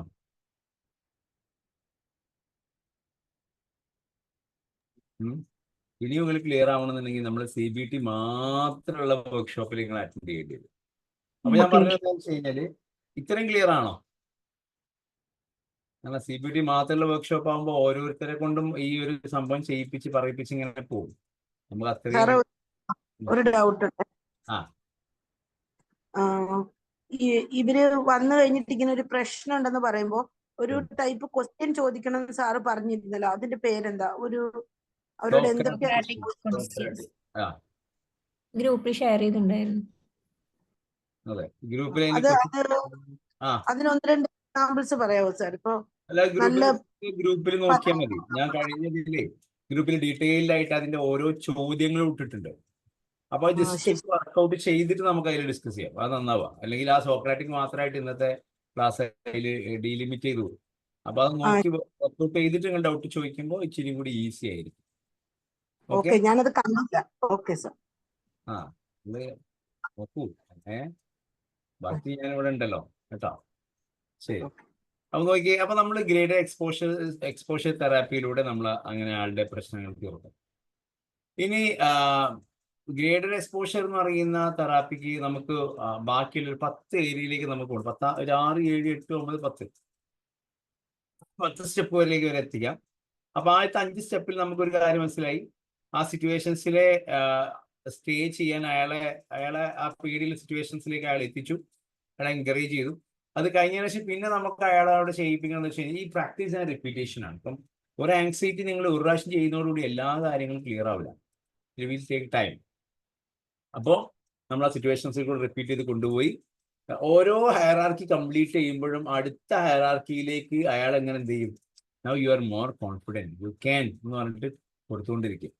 അപ്പോൾ എന്നിട്ട് പിന്നീട് ആ സിറ്റുവേഷൻ വീണ്ടും വരാലോ അയാൾക്ക്. അവിടെ നമ്മൾ അവിടെ എന്താ ചെയ്യാന്ന് വെച്ച് കഴിഞ്ഞാൽ അയാളെ എൻകറേജ് ചാലഞ്ച് ചെയ്ത് നെഗറ്റീവ് തോട്ട്സ് ആണ്. അപ്പൊ ഇനിയും അതേ സിറ്റുവേഷൻ വരുമ്പോഴും ഈ ആങ്സൈറ്റിയിലെ ആളുകൾക്ക് ഒരു ഒബ്സഷൻ ആയിരിക്കും വരിക, റിപ്പീറ്റ് ചെയ്ത് ഇങ്ങനെ വന്നുകൊണ്ടിരിക്കുക. അപ്പൊ നമ്മൾ ചാലഞ്ച് ചെയ്ത് ഇറാഷണൽ തോട്ട്സ് എന്ന് പറയാം. നമ്മളെ മുമ്പിലുള്ള റാഷണൽ അല്ലാത്ത നമുക്കറിയാം ഒരു കാര്യമില്ലാതെ ഞാൻ സ്ട്രെസ് അടിക്കുന്നത് നമുക്കറിയാൻ പറ്റും. എനിക്ക് എന്തോ ആയി പോകുന്നു, എനിക്ക് ആലോചിക്കുന്ന ഒരു കാരണമില്ല നമുക്കറിയാം. അപ്പൊ നമ്മൾ ആ ചെയ്യുന്നത് വെച്ചാൽ ആ ചാലഞ്ച്, യെസ് ഈ ഒരു ഇനി നെക്സ്റ്റ് ടൈം നിനക്ക് ഇത് വരുമ്പം ക്യാൻ യു ചാലഞ്ച് എന്നുള്ള രൂപത്തിൽ അയാൾ അങ്ങനെ വർക്കൗട്ട് അയാളുടെ മൊത്തം ഏതെല്ലാം ഏരിയയിലാണത് വരുന്നത് മുഴുവനും വർക്കൗട്ട് ചെയ്തതിനു ശേഷം നമ്മൾ ഇതിനൊരു ജനറലൈസ്ഡ് സ്കില്ലാക്കി മാറ്റും. അയാളുടെ ഏത് മേഖലയിലും ഇഷ്യൂസ് ഉണ്ടെങ്കിലും അയാൾക്ക് ഇത് മാനേജ് ചെയ്യാൻ കഴിയും എന്നുള്ള സിറ്റുവേഷൻസിലേക്ക് കൊണ്ടുവരും. ഓക്കെ, എന്നിട്ട് റിവ്യൂ ചെയ്യണം, റെഗുലർലി റിവ്യൂ എടുക്കണം. അപ്പം ആ ഫിയേഴ്സ് എത്രത്തോളം അയാൾ ഫേസ് ചെയ്യാൻ പറ്റിയ ഒരു പേപ്പറിൽ ഒരു ഡയറി പോലെ എഴുതാൻ പറയണം. ഏതൊക്കെ ദിവസം ഏതെല്ലാം ഇഷ്യൂസിനെ എങ്ങനെയൊക്കെ മാനേജ് ചെയ്യാൻ പഠിച്ചു എന്നൊക്കെയുള്ളത് അയാളെ കൊണ്ട് ചെയ്യിപ്പിക്കാൻ പറ്റും. Do you get me? അപ്പൊ ഇങ്ങനെയാണ് നമ്മളെ ഒരാളുടെ ഇഷ്യൂസിനെ മാനേജ്. അപ്പൊ നിങ്ങൾ സ്കൂളിൽ ഞാൻ നിങ്ങളോട് പറഞ്ഞിട്ടുണ്ട്, നിങ്ങൾ സ്കൂളിലേക്ക് പോകണം. ഇനി ഓണം വെക്കേഷൻ കഴിഞ്ഞ് കഴിഞ്ഞാൽ 10 ദിവസം നിങ്ങൾ സ്കൂളിൽ പോകണം. സ്കൂളിൽ പോയിട്ട് കൗൺസിലിംഗ് കൊടുത്തിട്ട് വേണം നിങ്ങൾ എന്തിനു വരാൻ, നമ്മുടെ ക്ലാസ് അതിനുശേഷം നമ്മൾ രജിസ്റ്റർ ചെയ്യാം. അപ്പൊ നിങ്ങൾ ശ്രദ്ധിക്കേണ്ട കാര്യം എന്താ വെച്ച് കഴിഞ്ഞാൽ നമ്മളുടെ സ്കൂളിലേക്ക് പോകുമ്പോൾ സ്കൂളിന്റെ HMനോട് നമ്മൾ പറയണം, ലെറ്റർ നമ്മുടെ അക്കാദമി നമ്മൾ അയച്ചു തരാം. അപ്പോൾ അതിന് മുമ്പ് നിങ്ങൾ പഠിച്ച സ്കൂളിൽ ചെല്ലുക എന്നുണ്ടെങ്കിൽ അവരോട് പറയാം ഞാൻ ഇങ്ങനെ PG diploma guidance and counselling psychology ഒക്കെ പഠിച്ചുകൊണ്ടിരിക്കുന്നുണ്ട്. അപ്പോൾ അതിന്റെ ഭാഗമായിട്ട് നമ്മൾ കമ്പൽസറി ചെറിയ സോഷ്യൽ വർക്ക് ചെയ്യണം. കമ്പൽസറി ആയിട്ട് കുറച്ച് കാര്യങ്ങൾ ചെയ്യണം. അതിൽ പെട്ടൊരു സംഭവമാണ് കുട്ടികളെ മോട്ടിവേറ്റ് ചെയ്യുക എന്നുള്ളത്. അവരുടെ ഭാവി സെറ്റ് ആകാൻ വേണ്ടിയിട്ട് കുട്ടികളുമായിട്ട് ഇന്ററാക്ട് ചെയ്യാം. കുട്ടികൾ അങ്ങനെ പറഞ്ഞാൽ മതി, അപ്പം കുഴപ്പമില്ല. അവർക്ക് എന്തെങ്കിലും പഠനത്തിൽ ബുദ്ധിമുട്ടുണ്ടെങ്കിൽ അവരെ ഹെൽപ്പ് ചെയ്യാം, ഒന്ന് ഉഷാറായി വരാൻ. അവരെ ഒരു ഗോൾ സെറ്റ് ചെയ്യാൻ, ഭാവിയിൽ എന്താവണം എന്നുള്ളൊരു ഗോളൊക്കെ സെറ്റ് ചെയ്യാൻ സഹായിക്കുക എന്നുള്ളത്. ഒരു 10 ദിവസം ഞാൻ ഈ സ്കൂളുണ്ടാവും. അപ്പം നിങ്ങൾക്ക് ആ സ്കൂളിൽ ജനറലൈസ്ഡ് ആയിട്ട് ക്ലാസ്സുകൾ എടുക്കാൻ പറ്റും. ചിലപ്പോൾ ഒരു ക്ലാസ് ഒന്നായിട്ട് തരും. മേഡം അതിൽ തന്നെ കുറച്ച് കുട്ടികളെ നിങ്ങൾക്ക് ലേണിംഗ് ഇഷ്യൂസ് ഒക്കെ ഉള്ള കുട്ടികളൊക്കെ എന്ത് ചെയ്യും, ബിഹേവിയർ ഇഷ്യൂസ് ഉള്ള കുട്ടികളൊക്കെ സെപ്പറേറ്റ് വിളിച്ച് സംസാരിക്കാനുള്ള ഓപ്ഷൻസ് HMമാർ തന്നെ തരും, ഉറപ്പായിട്ടും തരും. അപ്പൊ അങ്ങനെ വിളിച്ച് സംസാരിക്കുന്നു. കുട്ടികളിലെ ലേണിംഗ് ഇഷ്യൂസ് കാണുമ്പോൾ അത് ലേണിംഗ് ഡിസബിലിറ്റി ആണോ എന്ന് തിരിച്ചറിയാനുള്ള ചെറിയൊരു സ്കെയിൽ ഞാൻ നിങ്ങൾക്ക് ആൾറെഡി തന്നിരുന്നു. ആ സ്കെയിൽ വെച്ചിട്ട് ജസ്റ്റ് ഒന്ന് ക്രോസ് ചെക്ക് ചെയ്ത് നോക്കാം, ഇത് ലേണിംഗ് ഡിസബിലിറ്റി ആണോ അല്ലേ എന്നുള്ളത്. ലേണിംഗ് ഡിസബിലിറ്റിയുടെ ലക്ഷണം കാണിക്കുകയാണെങ്കിൽ HMനോട് പറയാ, ചെറിയ കുട്ടിക്ക് ഇന്ന പ്രോബ്ലംസ് ഞാൻ കാണുന്നുണ്ട്, പാരൻസിനോടൊന്ന് അവെയർ ആക്കി കഴിഞ്ഞാൽ നന്നായിരിക്കും, ഞാൻ പാരൻസിനെ കോൺടാക്ട് ചെയ്തോട്ടെ എന്ന് ചോദിക്കാം. അങ്ങനെ കോൺടാക്ട് ചെയ്തിട്ട് മോനിക്ക് വളരെയധികം പഠിക്കാൻ സാധിക്കും, പക്ഷെ ട്രെയിനിങ് ആവശ്യമാണ് എന്ന് പറഞ്ഞാൽ മതി. അല്ലാതെ LD ആണെന്നൊന്നും നിങ്ങൾ പറയരുത്. പഠനത്തിൽ ചെറിയ പ്രയാസം ഉണ്ടെന്ന് പറഞ്ഞാൽ മതി. ഒരു ടെക്നിക്കൽ ടേംസ് വെച്ച് ഒരാളെയും ലേബൽ ചെയ്ത് നമ്മൾ കുറേ ടേംസ് പഠിച്ചിട്ടുണ്ട്. ഇപ്പോൾ അതൊന്ന് വെച്ച് ആരെയും ലേബൽ ചെയ്തൊന്നും സംസാരിക്കരുത്. ഓക്കെ, നിങ്ങളിങ്ങനെ കുറേ പേരുകൾ പഠിച്ചിട്ടുണ്ടായിരിക്കും. അതൊന്നും കുട്ടികളെ വെച്ചിട്ട് ADHD ആണ് അതാണ് ഇതാണെന്നൊന്നും പറയണ്ട. ADHD കുട്ടീനെ കുറിച്ച് പറയേണ്ടത് പാരൻസിനോട്, എനിക്ക് എനർജി, ഇച്ചിരി എക്സ്ട്രാ എനർജിയാണ് ദൈവം നൽകിയത്. അപ്പോൾ അതിനെ പ്രോപ്പറായി ചാനലൈസ് ചെയ്ത് കഴിഞ്ഞാൽ ഇവർക്ക് ശ്രദ്ധകൾ കൂടും, പഠിക്കാൻ കഴിയുകയും ചെയ്യും. അങ്ങനെയാണ് പറയേണ്ടത്. അപ്പോൾ ലേണിംഗ് ഇഷ്യൂസ് ഉള്ള കുട്ടികളെ എങ്ങനെ പഠിപ്പിക്കും നിങ്ങൾക്ക് ഒരു ചോദ്യം ഉണ്ടായിരിക്കും. ലേണിംഗ് ഇഷ്യൂസ് ഒരു നഴ്സറി കുട്ടിയെ നിങ്ങൾ എങ്ങനെ പഠിപ്പിക്കും? ഇപ്പം നിങ്ങളുടെ അടുത്ത് വന്ന കുട്ടി 7ാം ക്ലാസ്സിലാണ്, പക്ഷെ അവർക്ക് എഴുതാനും വായിക്കാനും അല്ല. അങ്ങനെ നഴ്സറി കുട്ടിനെ എങ്ങനെ പഠിപ്പിക്കും? എന്നപോലെ തന്നെ അവനെ പഠിപ്പിച്ചാൽ മതി. അവർക്ക് എല്ലാ എക്സ്പോഷറും കൊടുക്കുക, വായിക്കാനും എഴുതാനും കളറിങ് ഒക്കെ കൊടുത്തിട്ട് ഡെവലപ്പ് ചെയ്തെടുക്കുക എന്നുള്ളതാണ് സിമ്പിളായിട്ട് എനിക്ക് പറയാൻ കഴിയുള്ളൂ. ഡീറ്റെയിൽ ആയിട്ടാണ് ലേണിംഗ് LD പഠിക്കുന്നവർക്കാണ് ഡീറ്റെയിൽ ആയിട്ട് പറയാൻ കഴിയുള്ളൂ. മീൻസ് നിങ്ങൾ LD അല്ലല്ലോ, നിങ്ങൾ ജസ്റ്റ് ഇതല്ലേ പഠിക്കുന്നുള്ളൂ. അപ്പോൾ അതിൻ്റെ ഭാഗമായിട്ട് ലേണിംഗ് ഇഷ്യൂസ് നിങ്ങൾക്ക് മാനേജ് ചെയ്യാൻ കഴിയും. ഓക്കെ, നമുക്ക് പിന്നെ ഇത് കുട്ടികളെ എടുക്കുമ്പോഴേ ഇത് ശരിയാവുള്ളൂ കേട്ടോ. എടുക്കാതെ കരയിൽ നിന്നിട്ട് പിന്നെ എനിക്ക് പേടിയാണ് നീന്താൻ എന്ന് പറഞ്ഞിട്ട് കാര്യമില്ല. നിങ്ങൾ നീന്താൻ ഇറങ്ങിക്കഴിഞ്ഞാൽ തന്നെ നിങ്ങൾ പഠിക്കുള്ളൂ. അല്ലാതെ അപ്പോൾ ഞാൻ ഇന്നലെ നമ്മുടെ ലേണിംഗ് ഡിസബിലിറ്റിയിൽ പഠിച്ചുകൊണ്ടിരിക്കുന്ന പിന്നെ ഷാഹിദ എന്നോട് പറഞ്ഞു, sir thank you so much. അപ്പോൾ എന്താ വെച്ച് കഴിഞ്ഞാൽ ഇപ്പോൾ പിന്നെ അവർ വീട്ടിൽ നിന്ന് ഇന്റേൺഷിപ്പിന് പോകാൻ കഴിയില്ല, ഞാൻ എങ്ങനെയെങ്കിലും അഡ്ജസ്റ്റ് ചെയ്ത് പോട്ടെ എന്ന് വെച്ചാൽ ഞാൻ ചീത്ത പറഞ്ഞിട്ടാണ് സ്കൂളിൽ പറഞ്ഞത്. അപ്പോൾ അവരിപ്പം ഭയങ്കര ഹാപ്പിയാണ്. കാരണം അവരുടെ ഒരു ഡെസിഗ്നേഷൻ മാറി, ടൈറ്റിൽ മാറി. പിന്നെ നിങ്ങൾ തന്നെ ഒരു സ്കൂളിലേക്ക് പോകുമ്പം അവിടെ ഒരു പുതിയ സംവിധാനം ഇങ്ങനെ കുട്ടികളെ ഹെൽപ്പ് ചെയ്യാനുള്ള, മോട്ടിവേറ്റ് ചെയ്യാനുള്ള. കാരണം ലേണിംഗ് ഇഷ്യൂ മാനേജ്മെന്റ് ഒന്നും പറയണ്ട, LD അസസ്മെന്റ് ഒന്നും പറയണ്ട. കാരണം എന്താ അറിയോ, അവിടെ BRC ആൾക്കാർ വരുന്നുണ്ടെന്ന് അറിയും. അപ്പൊ നമ്മൾ ജസ്റ്റ് അവരെ മോട്ടിവേറ്റ് ചെയ്യാനും ഗോൾ സെറ്റ് ചെയ്യാനും ഒക്കെയാണ്. പിന്നെ എന്തെങ്കിലും ലേണിംഗ് ഇഷ്യൂസ് ഉണ്ടെങ്കിൽ അതും ഒന്ന് ഹെൽപ്പ് ചെയ്ത് കൊടുക്കാം, അങ്ങനെ പറഞ്ഞാൽ മതി കേട്ടോ. അപ്പോൾ അവരെല്ലാവരും സമ്മതിക്കും. ഇതാണ് നമ്മൾ graded exposure therapeutic techniques. Okay, clear?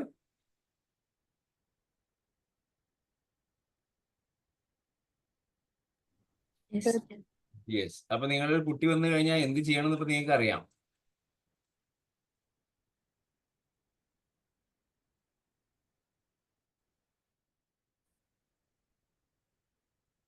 അറിയാലല്ലേ? പിന്നെ അതിൽ പറഞ്ഞ വേറെ തെറാപ്പിയാണ് ഇൻട്രോസെപ്റ്റീവ് എക്സ്പോഷർ തെറാപ്പി. അപ്പൊ ഇതും നേരത്തെ മുമ്പ് സൂചിപ്പിച്ചതിന്റെ വേറൊരു മോഡിലാണ് പോയിക്കൊണ്ടിരിക്കുക. നിങ്ങൾക്ക് പെട്ടെന്ന് കാര്യങ്ങൾ മനസ്സിലാക്കാൻ സാധിക്കും. അപ്പൊ ഇതിൽ ആൾക്കുള്ളത്. അപ്പൊ നമ്മൾ ആദ്യം എന്താണ് ഇയാളുടെ പ്രശ്നം എന്ന് ഫസ്റ്റ് ലെവലിൽ നമ്മൾ എന്താണ് ഇയാളുടെ പ്രശ്നം എന്ന് ഇവിടെ മനസ്സിലാക്കും. ഒരു ഹയറാർക്കി ക്രിയേറ്റ് ചെയ്യും. അപ്പൊ അതില് മെല്ലെ മെല്ലെ എക്സ്പോഷേഴ്സിലേക്ക് കൊണ്ടുപോയിക്കൊണ്ടിരിക്കും. അപ്പൊ ഈ എക്സ്പോഷറിൽ കൊണ്ടുപോകുമ്പോൾ ഒരു വ്യത്യാസമുള്ള എന്താണെന്നറിയാം നിങ്ങൾ. അപ്പൊ ഇയാൾക്ക് ബ്രീത്തിങ്ങിന് എന്തോ ഒരു പ്രശ്നം കിട്ടുന്നുണ്ട്, ശ്വാസം കിട്ടുന്നില്ല എന്ന് തോന്നും ചിലപ്പോൾ. പാനിക് ആവുമ്പോൾ അങ്ങനെയാണ്, എനിക്ക് എന്തോ ബ്രീത്തിങ്ങിന് എന്തോ പ്രശ്നം വരുന്നുണ്ട്, എനിക്കൊന്നും പിടുത്തം കിട്ടുന്നില്ല എന്നാണ്. അപ്പൊ അവിടെ ചെയ്യാന്ന് വെച്ച് കഴിഞ്ഞാല് ബ്രീത്ത് ഓർ ഹൈപ്പർ വെന്റിലേഷൻ. നമുക്ക് ശ്വാസം കിട്ടുന്നില്ല എന്ന് പറയുമ്പോൾ ജസ്റ്റ് നേരെ ഓപ്പോസിറ്റ് നമ്മൾ ചെയ്യാം. 3-4 പ്രാവശ്യം വലിപ്പിച്ചു വെക്കുക. അങ്ങനെ ബ്രീത്ത് കിട്ടുന്ന തോന്നിക്കഴിഞ്ഞാൽ ഒരു 4 ബ്രീത്ത് വലിക്കണം. അപ്പൊ നിങ്ങൾക്ക് ശ്വാസം കിട്ടുമെന്ന് നോക്കണം. അല്ലെങ്കിൽ നിങ്ങൾക്ക് തല കറങ്ങുന്നുണ്ടെന്ന് ഫീൽ ചെയ്യുകയാണെന്നുണ്ടെങ്കിൽ നിങ്ങൾ മനഃപൂർവ്വം നിങ്ങളെ ചെയർ ഒന്ന് കറക്കണം. സ്പിന്നിങ് ഇന്നെ ചെയർ ഒന്ന് കറക്കി വെക്കണം. പാനിക് അറ്റാക്ക് വരില്ലേ? അതേപോലെ നിങ്ങളുടെ ഹൃദയമിടിപ്പ് കുറയുന്നു തോന്നുകയാണെങ്കിൽ, ഇതിന്റെ മിടിപ്പ് കുറഞ്ഞു വരിക തോന്നുകയാണ് നിങ്ങൾക്ക് എന്നുണ്ടെങ്കിൽ ഒന്ന് ഓടണം. അവിടെ ഓടുമ്പോൾ എന്ന് പറഞ്ഞാൽ നമ്മുടെ തോട്ടിനെ, നമ്മുടെ ഡിസ്റ്റോർട്ടഡ് തോട്ട്സിനെ നമ്മൾ ആക്ഷൻ കൊണ്ട് ബ്രേക്ക് ചെയ്യണം. അതിനാണ് ഈ ഇൻട്രോസെപ്റ്റീവ് എന്ന് പറയുന്നത്. എനിക്ക് ശ്വാസം കിട്ടുന്നില്ലെങ്കിൽ കുറച്ചു നേരം ശ്വാസം പിടിച്ചു നിൽക്കുക. എത്ര സെക്കൻഡ് പിടിച്ചിരിക്കാൻ പറ്റും നോക്കാം. കാരണം 30 സെക്കൻഡ് പിടിച്ചിരിക്കാൻ നല്ല കപ്പാസിറ്റിയാണ്. പിന്നെ നോക്കൂ, hyperventilating to induce sensation of light headedness. അപ്പൊ നമ്മൾ നന്നായി നമുക്ക് ആകെ തലയെല്ലാം കൂടി ഒന്ന് കാലടിച്ച പോലെ എന്തൊക്കെയോ ആയി കയ്യിൽ നിന്ന് പോവാണെന്നൊക്കെ തോന്നുമ്പോൾ അതല്ല എന്ന് സ്വയം ഫീൽ ചെയ്യിപ്പിക്കാൻ വേണ്ടിയിട്ടാണ് ഇങ്ങനെയൊക്കെ ചെയ്യുന്നത്. 5ാമത്തെ പോയിന്റ്, ഇപ്പം എക്സസൈസിന്റെ എക്സാമ്പിൾസ് ഒക്കെ പറഞ്ഞു, കുറെ എക്സസൈസ് ചെയ്യാൻ വേണമെന്ന് പറഞ്ഞു. അത് കഴിഞ്ഞ ശേഷം പിന്നെ എന്താണോ നിങ്ങളുടെ ഫീല്, ആ ഫീലിനെ കുറിച്ച് ഒന്നുകൂടി ചിന്തിക്കുക. ദെൻ റീസ്ട്രക്ചർ ചെയ്യുക. എന്താണ് ഇപ്പൊ ഇത്, എൻ്റെ ഒരു തോട്ട് മാത്രമാണല്ലോ, അതിപ്പോ കറക്റ്റ് അല്ലല്ലോ എന്നുള്ളത് റിപ്പീറ്റ് ചെയ്യുക. കാരണം ഞാൻ എണീറ്റപ്പോൾ എൻ്റെ അത് പോയി, എൻ്റെ മിടിപ്പ് കുറയാൻ തോന്നിയപ്പോൾ ഞാൻ ഓടിയപ്പോൾ മിടിപ്പ് വന്നു. അങ്ങനെയുള്ള എനിക്ക് തല കറങ്ങാന്ന് ചെയർ കറക്കി വെക്കുക. അപ്പോൾ തല കറങ്ങുന്നൊന്നുമില്ല, എനിക്ക് കാര്യങ്ങൾ മനസ്സിലായി. അപ്പൊ ലാസ്റ്റ് ജനറലൈസേഷൻ. അപ്പൊ ഇങ്ങനെ ഡെവലപ്പ് ചെയ്ത സ്കില്ല് അയാളുടെ ലൈഫിന്റെ എല്ലാ ഭാഗങ്ങളിലേക്കും അത് കൊണ്ടുപോവുക. Is that clear?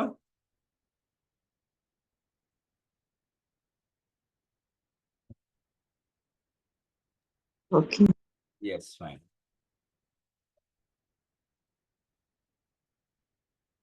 അപ്പൊ നമുക്ക് ഇതില് ആങ്സൈറ്റിക്ക് നമ്മൾ നേരത്തെ പറഞ്ഞു ആങ്സൈറ്റിക്ക് എന്താ കൊടുക്കാന്ന് പറഞ്ഞു. ഇതിൽ ABC എന്ന് പറഞ്ഞിട്ടുണ്ട്.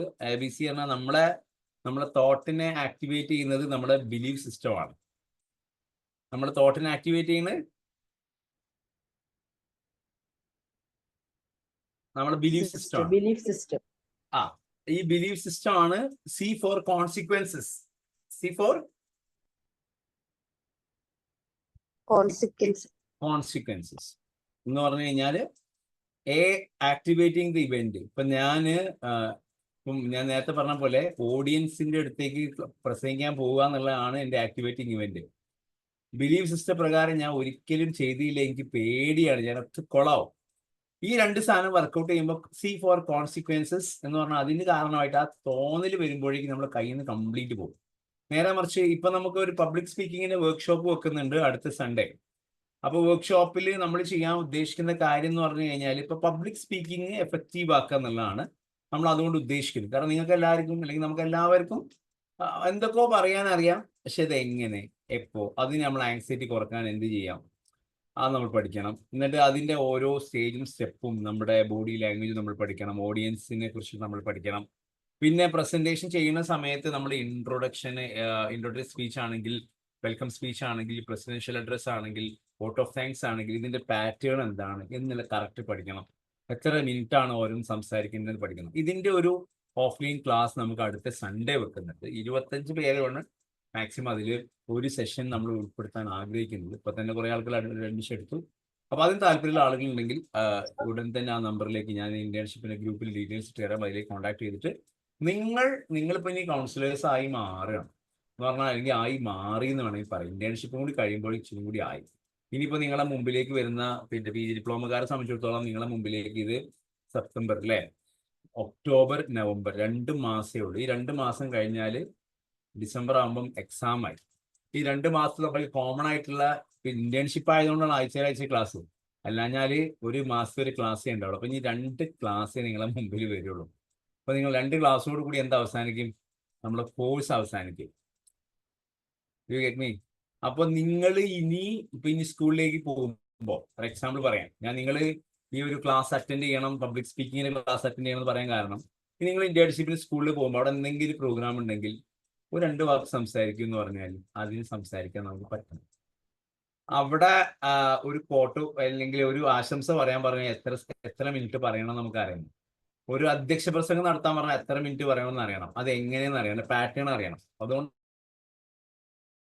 അപ്പൊ നമ്മുടെ ഉള്ളില് അല്ലെങ്കിൽ പിന്നെ കഴിഞ്ഞ ദിവസം ധന്യ പറഞ്ഞതുപോലെ, അല്ലെങ്കിൽ നമ്മുടെ കൂട്ടത്തിലുള്ള പല ആൾ ചെയ്ത് കഴിഞ്ഞ ട്രെയിനേഴ്സ് എന്ന പ്രോഗ്രാം, ഒരു 1 മന്ത് നീണ്ടു നിൽക്കുന്ന പ്രോഗ്രാം ചെയ്ത് നമ്മളുടെ പ്രസന്റേഷൻ സ്കില്ലൊന്ന് അടിപൊളിയാക്കണം. നിങ്ങൾ നിർബന്ധമായും ചെയ്യേണ്ടതാണ്. അതൊക്കെയാണ് നിങ്ങളെ ബ്രാൻഡ് ചെയ്യിക്കാൻ വേണ്ടി നിങ്ങളെ സഹായിക്കുന്ന കുറെ സാധനങ്ങൾ. ഓക്കെ, അതിലേക്ക് വരാം. ഇപ്പൊ ഞാൻ പറഞ്ഞുകൊണ്ടിരിക്കുന്നത് ഈ വരുന്ന സൺഡേ ആണോ അതോ നെക്സ്റ്റ് സൺഡേ? ഈ വരുന്ന 22-ാം തീയതി. നീ വയനാട്ടിലല്ലേ? വയനാട്ടിലേക്ക് നാളെ പോകും. Okay fine. അല്ല, എന്തെങ്കിലും പരിപാടി ഉണ്ടാകുന്ന സമയത്ത് ഈ ചിലപ്പോൾ അവിടെ ഉണ്ടാകില്ല, കൂട്ടിമുട്ടാറില്ല, അതായത് ചോദിക്കാൻ കാര്യം. അപ്പൊ നമ്മുടെ മുമ്പിലുള്ള നമുക്ക് ബിഹേവിയർ അനാലിസിസ് എന്ന് പറഞ്ഞ സമയത്ത് നമുക്ക് അവിടെ നമ്മൾ അനലൈസ് ചെയ്തു എന്ത് ഇയാളെ തോട്ടാണ് ഇയാൾ ഇങ്ങനെ ഫീൽ ചെയ്യിപ്പിക്കുന്നത്. ഇപ്പൊ പ്രസംഗിക്കാനുള്ള എന്റെ പേടി എന്ന് പറഞ്ഞു കഴിഞ്ഞാൽ ആളുകൾ എന്താ വിചാരിക്കുക. അപ്പൊ എന്റെ ഉള്ളിലുള്ള ആക്ടിവേറ്റിംഗ് ഇവന്റ് എന്ന് പറയുമ്പോൾ അതിന്റെ മുമ്പിലുള്ള പിന്നെ സാഹചര്യം പ്രസംഗിക്കുക. ബിലീഫ് സിസ്റ്റം എന്ന് പറഞ്ഞാൽ മുമ്പൊക്കെ ഞാൻ പറഞ്ഞ കൊളായിട്ടുണ്ട്, എല്ലാവരും പറയാറുണ്ട് അതെന്റെ ബിലീഫ് സിസ്റ്റമാണ്, ഞാൻ ഇനിയും കൊളാവും. ആരെ എന്നെ കുറ്റം പറയുന്നത് മോനെ?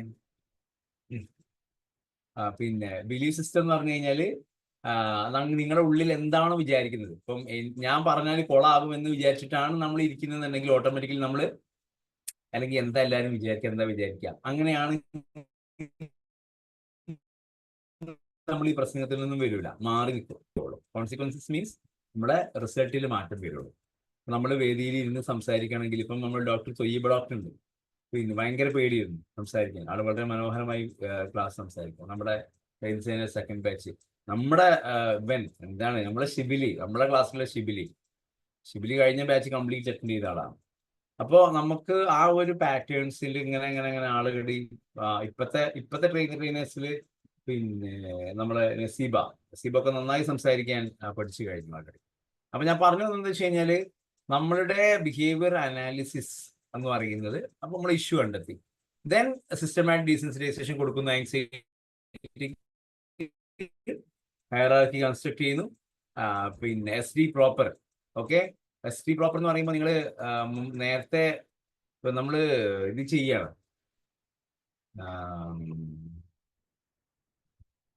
നേരത്തെ ഇൻവൈവോ ഇൻവിട്രോ എന്ന് പറഞ്ഞില്ലേ. SD എന്ന് പറഞ്ഞു കഴിയുമ്പോൾ നമ്മൾ അയാൾക്ക് ആ ഒരു എക്സ്പീരിയൻസ് പ്രൊവൈഡ് ചെയ്യും. ഇൻവൈവോ എന്ന് പറഞ്ഞാൽ റിയൽ സിറ്റുവേഷൻ കൊടുക്കുക, അല്ലെങ്കിൽ ഇമാജിനേഷൻസിലൂടെ കൊടുക്കുക. ഓക്കെ, അല്ലെങ്കിൽ ഫ്ലഡിങ് ഡയറക്റ്റ് തന്നെ കൊണ്ടു കൊടുക്കുക. ഫ്ലഡിങ് പറയുമ്പോൾ ഇതൊക്കെ വ്യത്യസ്ത പേരുകളിൽ അറിയപ്പെടുന്ന സംഭവങ്ങളാണ്. അപ്പോൾ ഈ രൂപത്തിൽ ഇപ്പൊ ഇതിൽ SD എന്ന് പറഞ്ഞാൽ സിസ്റ്റമാറ്റിക് ഡീസെൻസിറ്റൈസേഷൻ കേട്ടോ. SD എന്ന് പറഞ്ഞാല് സിസ്റ്റമാറ്റിക് ഡീസെൻസിറ്റൈസേഷൻ ചെയ്യുക. അതെന്താ നിങ്ങൾക്ക് അറിയാലോ. അത് ഇൻവൈവോലോട് ചെയ്യാന്ന് പറഞ്ഞു കഴിഞ്ഞാൽ നമുക്ക് റിയൽ എക്സ്പീരിയൻസ് കൊടുക്കുക, അല്ലെങ്കിൽ ഇമാജിനേഷൻ കൊടുക്കുക. ഈ ഫ്ലഡിങ് ഇംപ്ലോഷൻ ഒക്കെ ഇതിന് വേറെ, ഈ ഇൻവൈവോന്റെ വേറെ പേരായി നിങ്ങൾ മനസ്സിലാക്കിയാണ്. അപ്പൊ ആങ്സൈറ്റി വന്നു കഴിഞ്ഞാൽ ഏത് വന്നു കഴിഞ്ഞാൽ നിങ്ങൾ അത് കൊടുക്കും. ഈ ഡിപ്രഷൻ വന്നു കഴിഞ്ഞാൽ നിങ്ങൾ എന്ത് ചെയ്യും?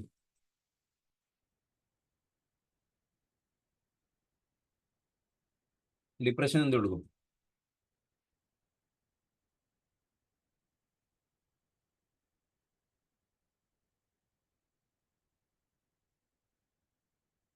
അത് കാര്യമായിട്ട് എഴുതിക്കണില്ലേ?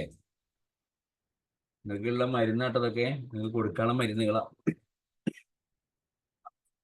ആളുകൾ വന്നു കഴിഞ്ഞാൽ എന്ത് ചെയ്യണം എന്നുള്ളതിന് കൺഫ്യൂഷൻ ഇല്ലാതെക്കാളുള്ള നിങ്ങൾക്ക് കൊടുക്കേണ്ട പിന്നെ സൈക്കോളജിക്കൽ തെറാപ്പികളാണ് നമ്മൾ സംസാരിച്ചുകൊണ്ടിരിക്കുന്നത്. ക്ലിയർ അല്ലേ?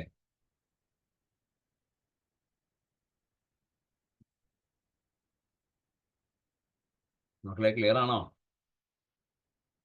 Yes, sir. ആരും ഒരു ആട്ടൻക്കൊന്നും ഇല്ല ചോദിക്കുന്നത്.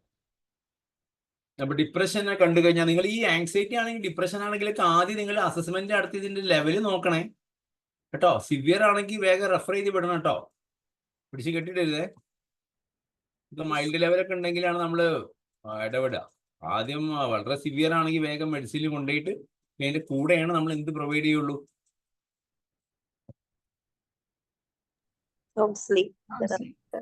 ഈ തെറാപ്യൂട്ടിക് ഇന്റർവെൻഷൻ കേട്ടോ. അപ്പൊ നമ്മള് നോക്ക്, when you are in blues എന്ന് പറഞ്ഞാൽ ഡിപ്രഷൻ ആണെങ്കിൽ, ഡിപ്രഷനെ കുറിച്ച് പഠിച്ച ആളുകളാണ് ബെക്കും എല്ലീസും. നിങ്ങൾ ബെക്കിന്റെ ഡിപ്രഷൻ സ്കെയിൽ നിങ്ങൾ പഠിച്ചതാണല്ലേ? പിന്നെ ഒരു കാര്യം കൂടി ഞാൻ പറഞ്ഞുതരാം. ഈ ഒരു ഇന്റേൺഷിപ്പ് സമയത്ത് കുറെ ടെസ്റ്റുകൾ നിങ്ങളെ പഠിപ്പിച്ചിട്ടുണ്ട്. ആ ടെസ്റ്റുകൾ എങ്ങനെ ചെയ്യണമെന്ന് നിർബന്ധമായിട്ട് നിങ്ങൾക്ക് അറിഞ്ഞിരിക്കണം. മനസ്സിലായോ? ക്ലിയർ ആയില്ലേ? പഠിക്കണം കുട്ടി, പഠിക്കണം. ഞാൻ നിങ്ങളോട് ചോദിക്കും, നിങ്ങൾ ടെസ്റ്റ് എങ്ങനെ ചെയ്തു, ടെസ്റ്റ് എങ്ങനെ ചെയ്തു, ടെസ്റ്റിന്റെ മോഡൽ കിട്ടിട്ട് എങ്ങനെ പിന്നെ ഇംപ്ലിമെന്റ് ചെയ്യാന്നൊക്കെ ഞാൻ ചോദിക്കും. എനിക്ക് പറഞ്ഞു തരുന്നില്ല എങ്ങനെ ചെയ്യണം. മനസ്സിലായില്ലേ? കാരണം സൈക്കോളജിക്കൽ ടെസ്റ്റ് എവിടെയും പഠിപ്പിക്കാറില്ല. സൈക്കോളജിക്കൽ ടെസ്റ്റ് ആരും പഠിപ്പിക്കില്ല. നിങ്ങൾ നമ്മളിപ്പോ ഇതിന് മുൻ ബാച്ചുകളിൽ തന്നെ ഇത്രയും ടെസ്റ്റുകൾ പഠിപ്പിച്ചിട്ടില്ല. മുൻ ബാച്ചുകളിലും ആകെ ബെക്ക് ഡിപ്രഷൻ 2, 3, 4 ടെസ്റ്റുകൾ പഠിപ്പിച്ചിട്ടുള്ളൂ. നിങ്ങൾക്ക് ടെസ്റ്റുകൾ വളരെയധികം കൂടുതലാണ് പഠിപ്പിച്ചത്. അതും അഡ്ജസ്റ്റ്മെന്റ് ഇൻവെന്ററി മുതൽ ഇമോഷണൽ ഇന്റലിജൻസ് മുതൽ എല്ലാം നിങ്ങളെ പഠിപ്പിച്ചിട്ടുണ്ട്. അപ്പൊ അത് നിങ്ങളുടെ നോളജ് അപ്ഡേറ്റ് ചെയ്യാനും ബാക്കിയുള്ള ഇനിയിപ്പോ എവിടെ നിങ്ങൾ ഒരു കാര്യം കൂടി ചെയ്തോ, ഇഗ്നോ അല്ലെങ്കിൽ വേറെയുള്ള പിന്നെ ഡിസ്റ്റൻസ് മോഡിലൊക്കെ പഠിക്കുന്ന കുട്ടികളൊക്കെ ചോദിച്ചു നോക്കൂ. കാരണം അവർക്കൊന്നും ഒരു ഇനിയിപ്പോ ഇന്റേൺഷിപ്പ് എവിടെ ചെയ്യുന്നുണ്ടല്ലോ, അവിടെ ഒന്നും സൈക്കോളജിക്കൽ ടെസ്റ്റുകൾ പഠിപ്പിക്കില്ല. അതൊക്കെ ഒരു അങ്ങനെയാണ്. അപ്പൊ നിങ്ങൾക്ക് ഇച്ചിരി കൂടി കൂടുതൽ കിട്ടാൻ വേണ്ടിയിട്ടാണ് നിങ്ങൾക്ക് എന്ത് പറഞ്ഞിരുന്നത്, ഈ ടെസ്റ്റുകൾ പഠിപ്പിക്കുന്നത്.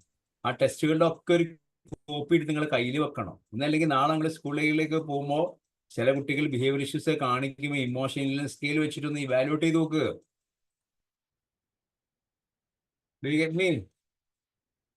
എന്നിട്ട് നിങ്ങൾ റിസൾട്ട് പറയുമ്പോൾ you are one of the best councillor. Clear ആയോ? നിങ്ങൾ ടീച്ചേഴ്സിന് പറഞ്ഞു കൊടുക്കുമ്പോൾ ഇപ്പം പല HMമാരും ടീച്ചർമാരൊക്കെ ഉണ്ടാവും. അവരൊക്കെ പല സ്ഥലത്ത് ഇപ്പൊ ഇഗ്നോന്നോ മറ്റു പല സ്ഥലങ്ങളിൽ നിന്നും സൈക്കോളജി കഴിഞ്ഞ ആളുകൾ ഉണ്ടായിരിക്കും. അവരെ മുമ്പ് നിങ്ങൾ എത്തുമ്പോൾ അവർക്ക് ചിലപ്പം വളരെ സന്തോഷത്തോടെ സ്വീകരിക്കും, ചില ആളുകൾക്ക് ഫീൽ പുച്ഛം, രണ്ടും ഉണ്ടാവാം. മനസ്സിലായോ? ഓക്കെ, രണ്ട് തരത്തിലുണ്ടാവും. പിന്നെ ഡോക്ടർമാർക്ക് പ്രശ്നം വരില്ല. ഡോക്ടർ ശൈലജ ഡോക്ടർ തന്നെയാണ്, ഡോക്ടർ ജംസിയ എന്നൊക്കെ പറഞ്ഞാണ് പോയാൽ ആരും നിങ്ങൾക്ക് പുച്ഛുണ്ടാവില്ല. നിങ്ങൾ ആൾറെഡി ഡോക്ടർമാരാണല്ലോ. ബാക്കിയുള്ള ആൾക്കാർക്ക് ചെല്ലുമ്പോൾ ചില ആൾക്കാർക്കെങ്കിലും ഞാനും പഠിച്ച സൈക്കോളജി അറിഞ്ഞിരിക്കുന്ന ആൾക്കാരൊക്കെ ഉണ്ടാവും. പക്ഷെ അവരോട് നമ്മളൊരു കേസ് വരുമ്പോൾ ഒരു കുട്ടി ക്ലാസ്സിലൊന്നും അടങ്ങിയിരിക്കുന്നില്ല, ഫുൾ പ്രശ്നമാക്കുകയാണെന്നുണ്ടെങ്കിൽ നമ്മൾ അതൊരു അഡ്ജസ്റ്റ്മെന്റ് പിന്നെ ഇൻവെന്റ് വലിയ കുട്ടിയാണ്. അപ്പോൾ അഡ്ജസ്റ്റ്മെന്റ് സ്കെയിൽ വെച്ചിട്ടാണ് നോക്കുകയാണ്, കുട്ടിക്ക് അഡ്ജസ്റ്റ്മെന്റ് ഉണ്ടോ, ഓക്കെ എവിടെയാ, ഓക്കെ ഫൈൻ. കുട്ടിക്ക് ഇമോഷണൽ ക്വസ്റ്റ്യൻ ഉണ്ടോ, ഇമോഷണൽ ക്വസ്റ്റ്യൻ ഇല്ലെങ്കിൽ അതിനനുസരിച്ച് കുട്ടികളുടെ പെരുമാറ്റ ഇഷ്യൂസ് കാണിക്കും എന്നുള്ളതൊക്കെ സയന്റിഫിക് ആയിട്ട് നിങ്ങൾ ഇപ്പൊ അറിഞ്ഞു കൊടുക്കുമ്പോൾ അവർക്ക് ഭയങ്കര കാര്യമായിരിക്കും. നിങ്ങളോട് ചോദിക്കും, മാം അതെങ്ങനെ ചെയ്യല്, ആ ടെസ്റ്റിന്റെ സ്കോറിങ് എങ്ങനെയാണെന്നൊക്കെ ചിലപ്പോൾ നിങ്ങളോട് ചോദിക്കും. മനസ്സിലായില്ലേ? കേട്ട മതി കേൾക്കാത്ത മതി എല്ലാം കൂടി വിളമ്പാൻ പോകണ്ട. ഓക്കെ സാറേ നമുക്ക് നോക്കാം, നമ്മളിവിടെ ഉണ്ടല്ലോ, നമുക്ക് ശരിയാക്കാം എന്ന് മാത്രം പറഞ്ഞാൽ മതി കേട്ടോ. പിറ്റേന്ന് മുതലേ പഠിപ്പിച്ചു കൊടുക്കാൻ ഞാൻ പഠിപ്പിച്ചു തരാം, കുഴപ്പമില്ല എന്നൊക്കെ പറഞ്ഞ് ഓവറാക്കണ്ട. നിങ്ങൾക്ക് ഇങ്ങനെയൊക്കെ പഠിക്കണം എന്നുണ്ടെങ്കിൽ ഞങ്ങൾ സാറിൻ്റെ അടുത്ത് പോയി പഠിച്ചില്ല, അത് നല്ലത്. ഞങ്ങൾക്ക് ഈ പഠിച്ചത് വേറെ കൊടുക്കാനുള്ള ഇജാദിയത്ത് ഇപ്പൊ കിട്ടിയില്ല. അറബിയിൽ ഇജാദിയത്ത് എന്ന് പറയാം, അതിപ്പോ വേറെ നമുക്ക് കിട്ടിയിട്ടില്ല. കിട്ടിയിട്ട് നമുക്ക് അല്ലേ ഗുരു പറയണോ മക്കളെ ഈ പഠിച്ചതൊക്കെ നിങ്ങൾ അടുത്ത കൊടുത്തോളി എന്ന് പറയണം. അപ്പോഴാണ് അത് അങ്ങനെയാണല്ലോ. സ്ഥാനത്ത് എടുക്കാന്നൊക്കെ അറിയില്ല, ഈ കോൺവൊക്കേഷൻ പരിപാടി എന്നൊക്കെ പറഞ്ഞാൽ അതാണ്. അത് പറഞ്ഞപ്പോഴാണ് അടുത്ത മാസം 12-ാം തീയതി ആയിരിക്കും നിങ്ങളെ CDSലെ കോൺവൊക്കേഷൻ പ്രോഗ്രാം കേട്ടോ. അപ്പൊ നിങ്ങളെ പിന്നെ ഞാൻ അതിന്റെ ഓർഗനൈസിങ് ടീമിലേക്ക് ഇടും, നിങ്ങളെയും നിങ്ങളുടെ ജൂനിയേഴ്സിനെ ഇടും. മെയിൻ സംഭവങ്ങളൊക്കെ അവിടെ ഓർഗനൈസ് ചെയ്ത് വരുന്നുണ്ട്. പിന്നെ അവിടെ ഹാളിലുള്ള ആളുകളെ റിസീവ് ചെയ്യലും കാര്യങ്ങൾ അറേഞ്ച് ചെയ്യലും ഗസ്റ്റ് റിസീവ് ഒക്കെ ചെയ്തിട്ട് നമുക്ക് പരിപാടി നിന്ന് ഗ്രാൻഡ് ഒക്കെ ആക്കണം. അപ്പൊ നമുക്ക് മനസ്സിലാവും നമ്മളത് എങ്ങനെ ചെയ്യണം എന്നുള്ളത്. എവിടെ വെച്ചിട്ടാ? കൊണ്ടോട്ടി, നിയറസ്റ്റ് കൊണ്ടോട്ടിയുമായി ബന്ധപ്പെട്ട സ്ഥലങ്ങളിൽ നിന്നായിരിക്കും. അപ്പൊ അവര് എക്സാം ഏത് മന്ത് കഴിഞ്ഞതാ സാറേ? അവരൊക്കെ എക്സാം കഴിഞ്ഞ് റിസൾട്ട് വന്നാലേ കുട്ടി കോൺവൊക്കേഷൻ നടത്തുള്ളൂ. അതൊക്കെ മനസ്സിലായി, ഏത് മന്തിലായിരുന്നു എന്നാ ചോദിച്ചേ എക്സാം. സാറ് സ്കോറൊക്കെ എനിക്ക് ഡേറ്റും സമയം തീരുമ്പോൾ എനിക്ക് യാതൊരു പിടുത്തം ഉണ്ടാവില്ല, ഞാൻ ചോദിക്കല്ലേ. ശരി. ഓക്കെ, അപ്പൊ നമ്മൾ ഡിപ്രഷൻ ആണ് ഒരാൾക്കുന്നെങ്കിൽ ആദ്യം നമ്മൾ ചെയ്യുക ബെക്കിന്റെ ഡിപ്രഷൻ സ്കെയിൽ വെച്ചിട്ട് ഇവാലുവേറ്റ് ചെയ്യും. എന്നിട്ട് ആ ഡിപ്രഷൻ സ്കെയിൽ വെച്ചിട്ട് അയാൾക്ക് എത്ര പെർസെന്റേജ് നോക്കും. എന്നിട്ട് നമുക്ക് അയാൾ CBT കൊടുത്തിട്ടാണ് നമ്മൾ അയാൾ ക്ലിയർ ചെയ്തെടുക്കുക കേട്ടോ. ഓക്കെ, അപ്പൊ അയാൾക്ക് നിങ്ങൾ ശ്രദ്ധിക്കേണ്ടത് എന്താ വെച്ച് കഴിഞ്ഞാൽ ഇത് വളരെ ടൈം ലിമിറ്റ് ആയിട്ട് ചെയ്യണം. നമുക്ക് പെട്ടെന്ന് തന്നെ ഇവാലുവേറ്റ് ചെയ്യണം. ഫാമിലി അടക്കമുള്ള മൊത്തം ആളുകൾ കണക്ട് ചെയ്തിട്ട് വേണം ഈ ഡിപ്രഷനൊക്കെ അധികം മാനേജ് ചെയ്യാൻ. ഡിപ്രഷന് കാരണം ഉണ്ടായിരിക്കും. ഒന്നെങ്കിൽ ഇപ്പം പിന്നെ MDD എന്താ, വാട്ട് ഈസ് MDD?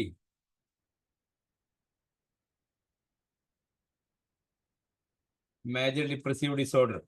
ഓക്കെ, അപ്പം ഈ മേജർ ഡിപ്രസീവ് ഡിസോർഡേഴ്സ് വരുന്ന സമയത്ത് ആൾക്ക് ചിലപ്പോൾ എന്തായിരിക്കും പെട്ടെന്ന് ആത്മഹത്യ ചെയ്യാനൊക്കെ തോന്നും. അപ്പൊ ആ ഒരു സിറ്റുവേഷനൊക്കെ വരുന്നതാണ് പെട്ടെന്ന് സൈക്കാട്രിക് റെഫറൻസ് കൊടുക്കുന്നു, കൂടെ നമ്മൾ സപ്പോർട്ടീവ് തെറാപ്പി കൊടുക്കുന്നു. അയാൾക്ക് ഒരു CBT കൊടുക്കാം, അല്ലാതെ അയാളെ പിടിച്ചിട്ട് അവിടെ ശ്വാസം വലിപ്പിച്ച് നടത്തരുത്. മനസ്സിലായോ? ഡിപ്രഷൻ ഓക്കെ കമോൺ കണ്ണെടുക്കൂ, ബ്രീത്ത് എടുക്കൂ, എന്ന് പറഞ്ഞാൽ ഈ ഡിപ്രഷന്റെ ആൾക്കാരെ പിടിച്ചിട്ട് ബ്രീത്തിങ് തെറാപ്പി കൊടുക്കരുത് കേട്ടോ. ക്ലിയർ ആയില്ലേ? ഡിപ്രഷന്റെ ആൾക്കാരെ പിടിച്ച് JPMR ആദ്യം എടുത്ത് കൊടുക്കരുത്, മരുന്ന് മാറി കൊടുക്കരുത് കേട്ടോ.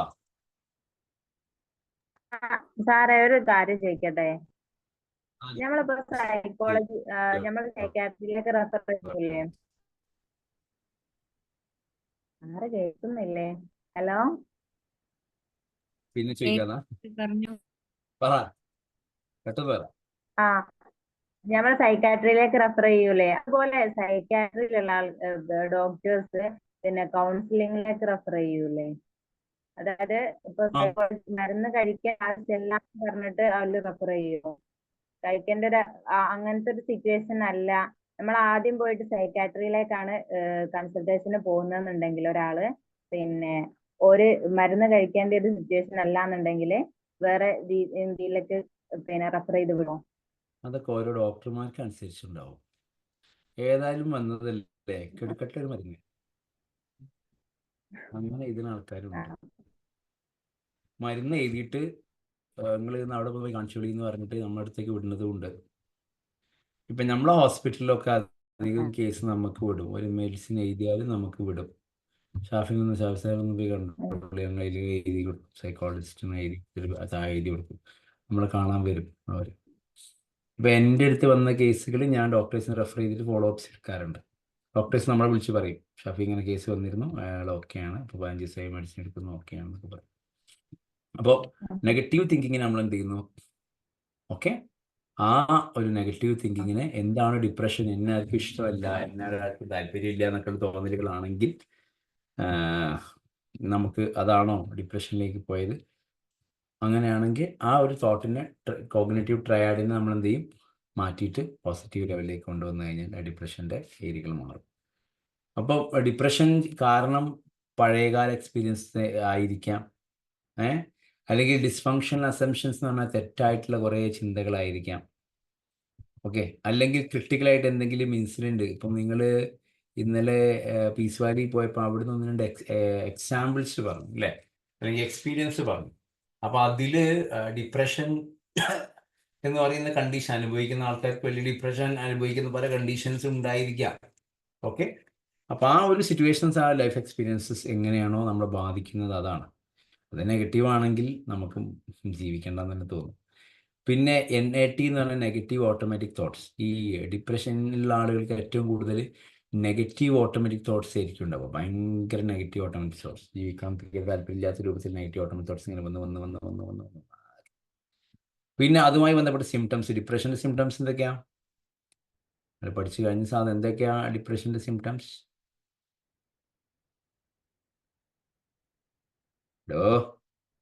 Eating disorder, sleeping disorder, insomnia, അല്ലെങ്കിൽ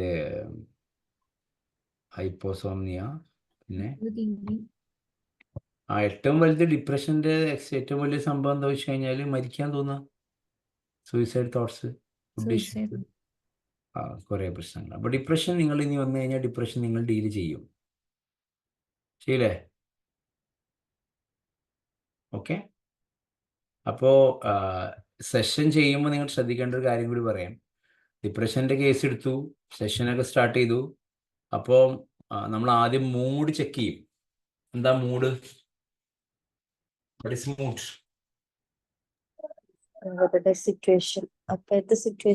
അയാളുടെ മൈൻഡിന്റെ കണ്ടീഷൻ. മൂഡ് ആൻഡ് അഫക്റ്റ് 2 സാധനമുണ്ട്. MSc മൂഡ് എഫക്ട് ചെയ്തല്ലോ. എന്താ മൂഡ്, എന്താണ് എഫക്റ്റ്?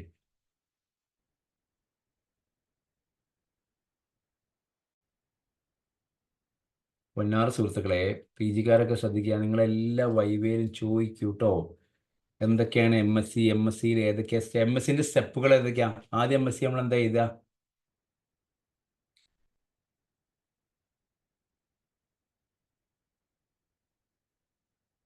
മൗനം സമ്മതം. അല്ല, ഫസ്റ്റ് പേഴ്സണിന്റെ നമ്മളെ കോണ്ടാക്ട് ചെയ്യുന്ന നമ്മുടെ ക്ലയന്റിന്റെ പേഴ്സണൽ ഡാറ്റാസ്, അത് കഴിഞ്ഞ് രോഗത്തിന്റെ ഇപ്പോഴത്തെ അവസ്ഥ, പിന്നെ അതിന്റെ ഹിസ്റ്ററി ഉണ്ട് വെച്ചാൽ അത്, പിന്നെ ട്രീറ്റ്മെന്റ് കംപ്ലീറ്റ് MScയിൽ മാത്രം. ഫസ്റ്റ് നമ്മൾ അപ്പിയറൻസ് അല്ലേ നോക്കുന്ന, ഒരു റൂമിലേക്ക് എൻട്രി ചെയ്ത് വരുമ്പോ ജനറൽ അപ്പിയറൻസ് ആൻഡ് ബിഹേവിയർ ആണ് MScന്റെ ആദ്യത്തെ സ്റ്റെപ്പ്. ഞാൻ അതിൽ നിങ്ങളെ കേസ് ടേക്കിങ്ങിൽ MSc മാത്രം ഉണ്ടാവും, ഒന്ന് ശരിക്കും പഠിക്കണേ. ഓരോ ഞാൻ ചോദിക്കും ഫസ്റ്റ് ഡ്രസ്സിങ്, പിന്നെ അപ്പിയറൻസ്, ഇരിക്കുന്ന രീതി, അങ്ങനെ കുറെ. ആ ഇരിക്കുന്ന രീതി അങ്ങനെയൊക്കെ ഉണ്ടാവും. പക്ഷെ അതിൽ നമ്മൾ ആദ്യം നോക്കുക ജനറൽ പിന്നെ ബിഹേവിയറിൽ. അപ്പിയറൻസ്. അത് കഴിഞ്ഞ് സ്റ്റെപ്പ് നമ്പർ 2ലേക്ക് പോകുമ്പോൾ അടുത്ത മൂഡ് ആൻഡ് എഫക്റ്റ്, അങ്ങനെ ഓരോന്നോരോന്നിങ്ങനെ പോകും. മൂഡ് ചെക്ക് പറഞ്ഞാൽ അയാളുടെ സ്റ്റേബിൾ, അയാളുടെ ഒരു പിന്നെ ഇമോഷണൽ മൈൻഡ് സെറ്റ് എങ്ങനെയാണ്, അപ്പോഴത്തുള്ള ഒരു മെൻ്റൽ സെറ്റിങ്സ് എങ്ങനെയാണ്, അതാണ് മൂഡ് ചെക്ക് എന്ന് പറയുന്നത്. എന്നിട്ട് ജോയിൻ്റ്ലി സെറ്റ് അജണ്ട എന്ന് പറഞ്ഞു കഴിഞ്ഞാൽ നമ്മൾ കൗൺസിലിംഗ് സ്റ്റെപ്പ് ഉണ്ടല്ലോ, formation of counselling goal. Okay, അതാണ്. അപ്പോൾ ഒരു സെഷൻ കഴിഞ്ഞ് രണ്ടാമത്തേൽ വരുമ്പം ഒന്നും കൂടി നമ്മൾ നോക്കുക ഇപ്പം എങ്ങനെയുണ്ട് കാര്യങ്ങൾ. ലാസ്റ്റ് സെഷൻ റിവ്യൂ ചെയ്യാം. പിന്നെ ലാസ്റ്റ് സെഷന് ശേഷം ഇതുവരെയുള്ള സെഷനിൽ അതിൻ്റെ ഇടയിൽ നമ്മൾ എഴുതാൻ കൊടുക്കും കാര്യങ്ങൾ, ടാസ്ക് കൊടുക്കും. CBTയുടെ ഭാഗമായിട്ട് ഒരാഴ്ചത്തെ നിങ്ങളുടെ ഒരു കംപ്ലീറ്റ് റിവ്യൂ ചെയ്യണമെന്ന് പറയും. അപ്പോൾ അയാൾ മൂഡ് ഓഫ് ചെയ്യുന്നു, ഓൺ ചെയ്യുന്നു, എത്ര പ്രാവശ്യം ഓൺ, എത്ര ഓഫായപ്പോൾ എന്ത് തോന്നി, ഓണായപ്പോൾ എന്ത് തോന്നി എന്നൊക്കെ അതിലുണ്ടായിരിക്കും. ഓക്കെ, കാരണം അതാണ് review of the event, homework review എന്ന് പറയുന്നത്. പിന്നെ ഇന്നത്തെ ടുഡേസ് ടോപ്പിക് എന്ന് പറഞ്ഞാൽ ഇന്ന് എങ്ങനെയാണ് മൈൻഡ്, എന്നിട്ട് അയാൾക്ക് അടുത്ത വർക്ക് നമ്മൾ കൊടുക്കുകയാണ്. ഓക്കെ, കംപ്ലീറ്റ് ഒന്ന് സെഷൻസ് കംപ്ലീറ്റ് ചെയ്തിട്ട് വർക്ക് കൊടുക്കുകയാണ്. ഇങ്ങനെയാണ് നമ്മൾ ഏതിനെ ഡീൽ ചെയ്യുക? ഡിപ്രഷനെ ഡീൽ. അപ്പോൾ ഡിപ്രഷനെ ഡീലിംഗ് എന്ന് പറയുമ്പോൾ നിങ്ങൾ ഓർമ്മിക്കുക, കോഗ്നിറ്റീവ്, അയാളുടെ കോഗ്നിറ്റീവ് തോട്ട്സ് എങ്ങനെയാണ് നമ്മൾ ആലോചിക്കും. കോഗ്നിറ്റീവ് ട്രയാഡ് ഓർമ്മല്ലേ? അങ്ങനെ സാധനം ഉം. ട്രയാങ്കിളിന്റെ എന്താ ത്രികോണത്തിലൊരു സാധനം. എനിക്ക് ഇവിടെ എന്നെ ഉണ്ട്. മേലേലത്തെ നമ്മുടെ എനിക്ക് എന്നെ കുറിച്ച് ഉണ്ടാകുന്ന ഫീലിംഗ്, തോട്ട് അല്ലെ? ബാക്കിയുള്ളവർക്ക് എന്നെ കുറിച്ച് എന്തെങ്കിലും ബിഹേവിയർ, ഫീൽ ചെയ്യുക, ഫീലിങ്സ്, അങ്ങനെയാണെങ്കിൽ തോട്ട്. ഫ്യൂച്ചർ filter ആ thoughts. ട്രയാഡ്. അപ്പൊ ആ ട്രയാഡാണ് നമ്മൾ ഇതിൽ മാറ്റങ്ങൾ വരുത്തുന്നത്. പിന്നെ ഇവരുടെ ഡിപ്രഷന്റെ ഒരു ട്രാക്ക് തോട്ട്സ് മാറിക്കഴിഞ്ഞാൽ രാവിലെ എക്സസൈസ് ചെയ്യാനും പിന്നെ അവര് ഹാപ്പി ആക്ടിവിറ്റീസിലേക്ക് എൻഗേജ് ചെയ്യാനും അങ്ങനെ കുറെ സംഭവങ്ങൾ അഡീഷണൽ എക്സ്ട്രാ നമ്മൾ കൊടുക്കും കേട്ടോ. അപ്പോൾ ഈ എലിസിറ്റിംഗ് നെഗറ്റീവ് NAT എന്ന് പറഞ്ഞ നെഗറ്റീവ് ഓട്ടോമാറ്റിക് തോട്ട്സിനൊക്കെ നമ്മൾ അനലൈസ് ചെയ്തതിനെ ചാലഞ്ച് ചെയ്യുക എന്നുള്ളതാണ് പിന്നെ ഇതിലുള്ളത്, ഡിപ്രഷനിലുള്ളത്. ഓക്കെ, അങ്ങനെ നിങ്ങൾ ചെയ്തു കഴിഞ്ഞാൽ നമുക്ക് എന്താ പറ്റും, നമുക്ക് ഈ പറയുന്ന, അപ്പൊ നമ്മൾ നേരത്തെ മുമ്പ് പറഞ്ഞപ്പോൾ ഇതിൽ ഓവർ ജനറലൈസേഷൻ, സെലക്റ്റീവ് അബ്സ്ട്രാക്ഷൻ, അതേപോലെ ഡിറ്റോണമസ് റീസണിങ്, പേഴ്സണലൈസേഷൻ, ആർബിട്രറി ഇൻഫറൻസ്, ഈ പറയുന്ന സംഭവങ്ങളെല്ലാം കോഗ്നിറ്റീവ് ഡിസ്റ്റോർഷൻസ് ആണ്. ഈ ഡിസ്റ്റോർഷൻ എന്തിന് കാരണമാകുന്നു? ഡിപ്രഷൻ കാരണമാകുന്നു. ഇതെന്താണെന്നുള്ളത് ഞാൻ മുമ്പ് ഒരു പ്രാവശ്യം സൂചിപ്പിച്ചാലും റിപ്പീറ്റ് ചെയ്യുന്നില്ല. ഇതിന് മുമ്പ് ഞാൻ എടുത്ത CBTയുടെ ക്ലാസ് എല്ലാവരും ഒന്ന് കേൾക്കണം. അതിൽ നമ്മൾ 10 ഡിസ്റ്റോർഷൻസിനെ കുറിച്ചും പറഞ്ഞിരുന്നു. അപ്പോൾ ഇങ്ങനെയാണ്. ഇപ്പൊ നമ്മൾ ഏതൊക്കെ പഠിച്ചു?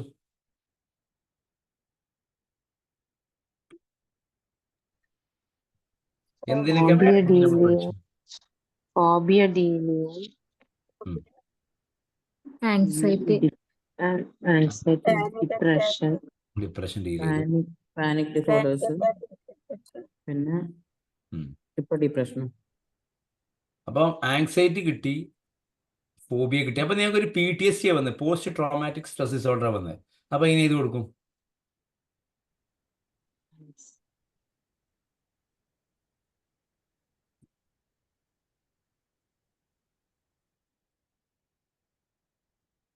ഹലോ, സംശയം ചോദിക്കട്ടെ. post-traumatic ഒരു പോസ്റ്റ് ട്രോമയാണ് വന്നത്.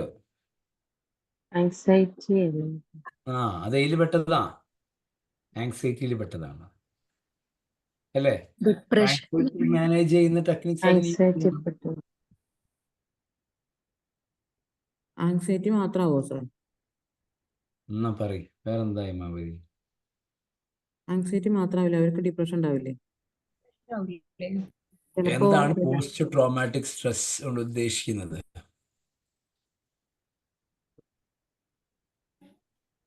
ഒരു ഇൻസിഡന്റിന് ശേഷം ഉണ്ടാവുന്ന, അതിന്റെ ഫലമായിട്ടുണ്ടാവുന്ന മാനസിക ആഘാതം. PTSD ഏത് രോഗത്തിന്റെ കീഴിൽ താഴെ വരുന്നതാ? ഏത് ഡിസോർഡറിന് താഴെ വരുന്നത്? ആങ്സൈറ്റിയുടെ താഴെ വരുന്നത്. ആങ്സൈറ്റിയുടെ താഴെ വരുന്നതാണ്. കീഴെ വരുന്നതാണ്, ആങ്സൈറ്റി ഉൾപ്പെടുന്നതാണ്. ആ കിട്ടിയല്ലോ. പക്ഷെ ഇത് വന്നുകൂടെ, എങ്ങനെ വന്നുകൂടെ അവർക്ക്? എങ്ങനെ വരികയെന്ന് പറയും.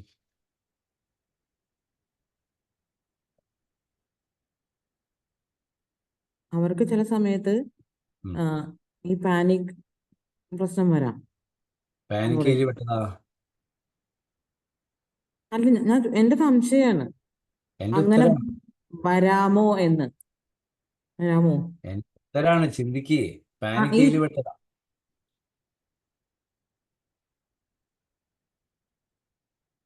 മൊത്തത്തിൽ ഇതില് ഒരു ഭയമായിരിക്കില്ലേ ഉണ്ടായിരിക്കുക? ഇനി എന്ത് സംഭവിക്കും? ഭയം ഡിപ്രഷനിൽ പെട്ടതാണോ? അല്ല, ആങ്സൈറ്റി ഫോബിയയില് പെട്ടതാണോ? വരുന്നു. ഫോബിയയിൽ വരുന്നതാണ്. ഈസി.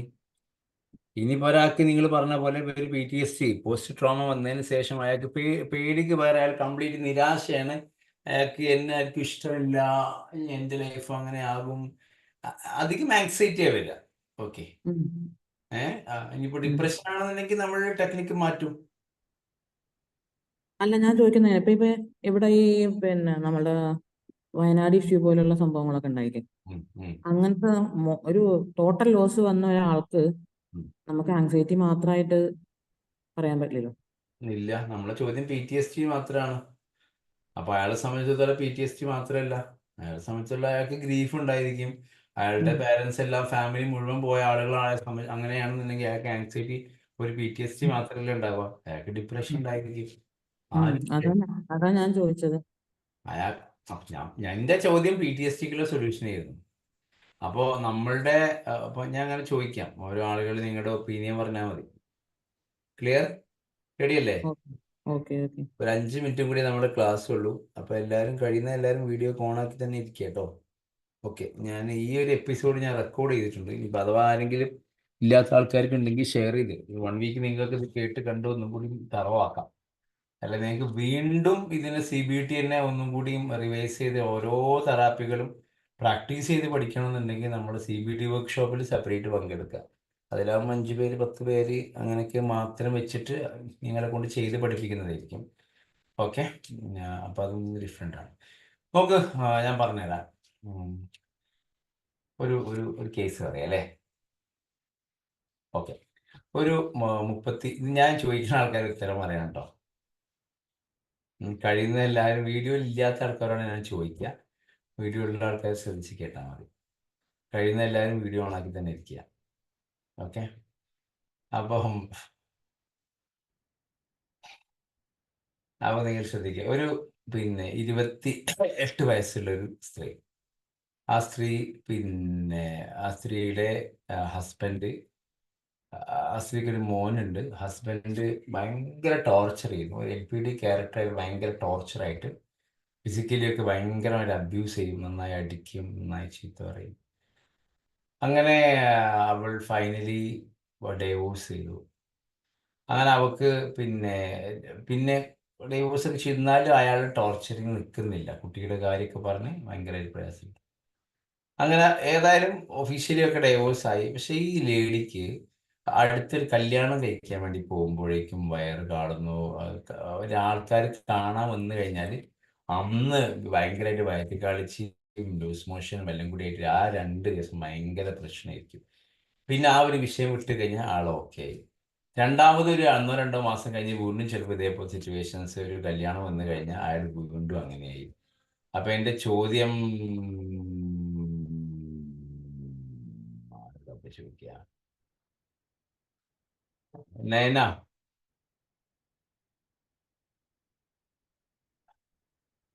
ഉണ്ടതില്? കുട്ടി ഉണ്ടെന്നില്ല, രാമൻകുട്ടി കുട്ടി ഉണ്ടെന്നില്ല.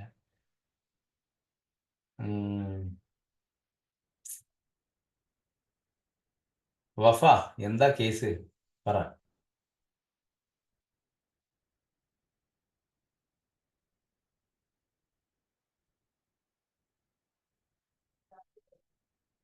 ഉണ്ടോ? ഞാൻ കേൾക്കുന്നില്ല കേട്ടോ. തെറ്റിക്കോട്ടെ, കുഴപ്പമൊന്നുമില്ല. അങ്ങനെ ചുമ്മാ പറഞ്ഞാൽ മതി, നമ്മളിങ്ങനെ പറഞ്ഞു പഠിക്കില്ലേ.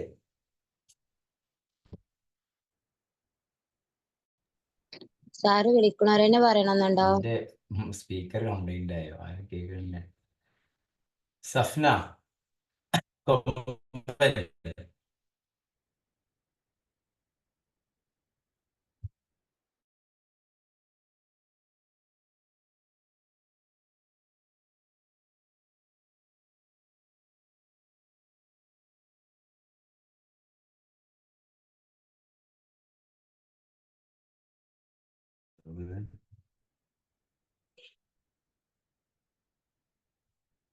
എന്തത്? ആരും മിണ്ടുന്നില്ല, ഭയങ്കര. സാറിന്റെ സൗണ്ട് ബ്രേക്ക് സ്റ്റക്കായി. ശരി, അങ്ങനെ സ്റ്റക്കായോ? ഞാൻ അങ്ങനെ ഓരോരുത്തരെ വിളിച്ചുകൊണ്ടിരിക്കുക. ഞാൻ പറഞ്ഞ കേസിന്റെ ഡയഗ്നോസിസ് പറയാനും എന്താ വെച്ച് കഴിഞ്ഞാൽ വഫനെ വിളിച്ചു. വഫ വന്നോ അതിൻ്റെ ഇടയിൽ?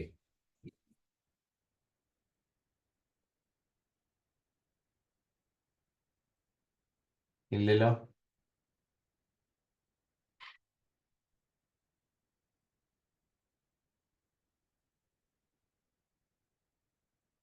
ഇല്ല. ബഷീറ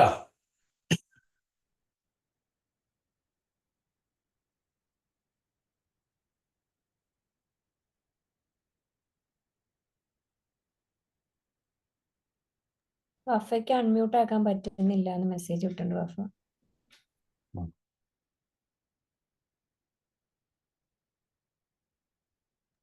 എന്റെ പേര് വിളിച്ചോ? ഞാൻ അപ്പുറത്തായിരുന്നല്ലോ. പറയ്. ആ ഫസ്റ്റ് ചോദിച്ചതന്നെയാണ് അത് മാറിണ്ടാ ഇല്ല, അതെ. കേട്ടിട്ടില്ല. അതെനിക്ക് ഇപ്പൊ സൊമാറ്റിക് ആണോ അങ്ങനത്തെ? ഞാനെന്താ തുടക്കം കേട്ടത് സൊമാറ്റിക് അങ്ങനത്തെ എന്തെങ്കിലും പെടോ? സൊമാറ്റിക് പെടുവോ എന്നുള്ള ചോദ്യം അടിപൊളിയാണ്. നെക്സ്റ്റ് അടുത്ത ആളെ ഒപ്പീനിയൻ. ഞാൻ ഇഗ്നോക്കാരൊക്കെ ഒന്ന് പറഞ്ഞേ. ആരൊക്കെ ഇഗ്നോക്കാര് ബാക്കിയുള്ളേ?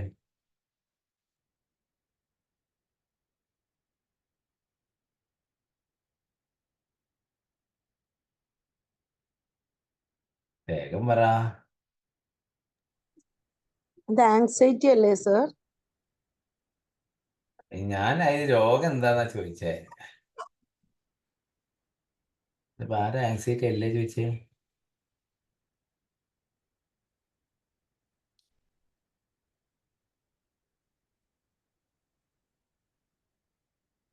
രോഗാവസ്ഥ എന്താ?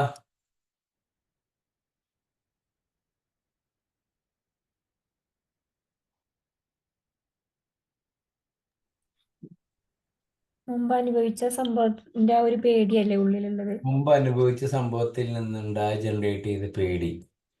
വീണ്ടും ആ അതിനാണ് സംഭവത്തിലോട്ട് പോകുമ്പോ ഇനിയും അതേ ദുരനുഭവം ഉണ്ടാവും എന്നുള്ള ഒരു പേടിയായിരിക്കും. പേടിയായിരിക്കും. അപ്പൊ അതിന് അങ്ങനെയുള്ള അസുഖങ്ങൾ നമ്മൾ എന്താ പറയാ?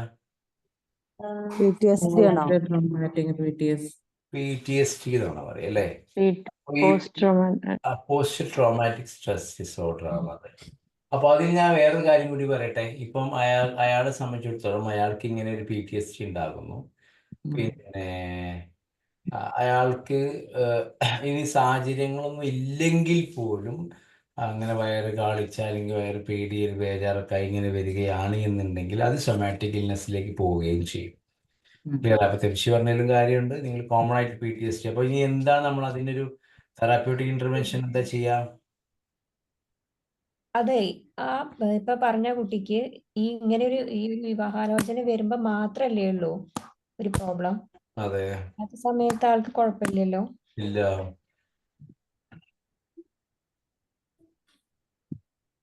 എന്താ സൊല്യൂഷൻ കൊടുക്കുക?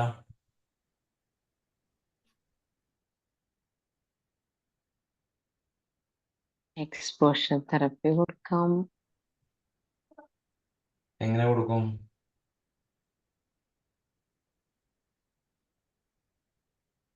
ഇമാജിൻ ചെയ്തിട്ട്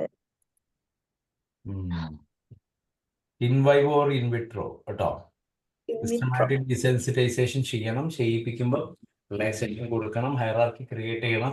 അവളെ ഹയറാർക്കി എന്തൊക്കെയാണ്? അവളെ ഹയറാർക്കി പേടി നോക്കണം. അവൾ കല്യാണം കഴിക്കുന്നതാണോ, അയാളെ കൂടെ റൂമിൽ താമസിക്കുന്നതാണോ, അയാളുടെ ബിഹേവിയർ പാറ്റേൺ ആണോ, അയാളുടെ കൂടെ ജീവിക്കുന്നതാണോ, അവരുമായിട്ട് ഒരു ഫിസിക്കൽ റിലേഷൻഷിപ്പ് മെയിൻറ്റെയിൻ ചെയ്യുന്നതാണോ, എന്താണ് അവളുടെ പേടി എന്നതിലേക്ക് അവളെ കൊണ്ടുപോകണം. Do you get me?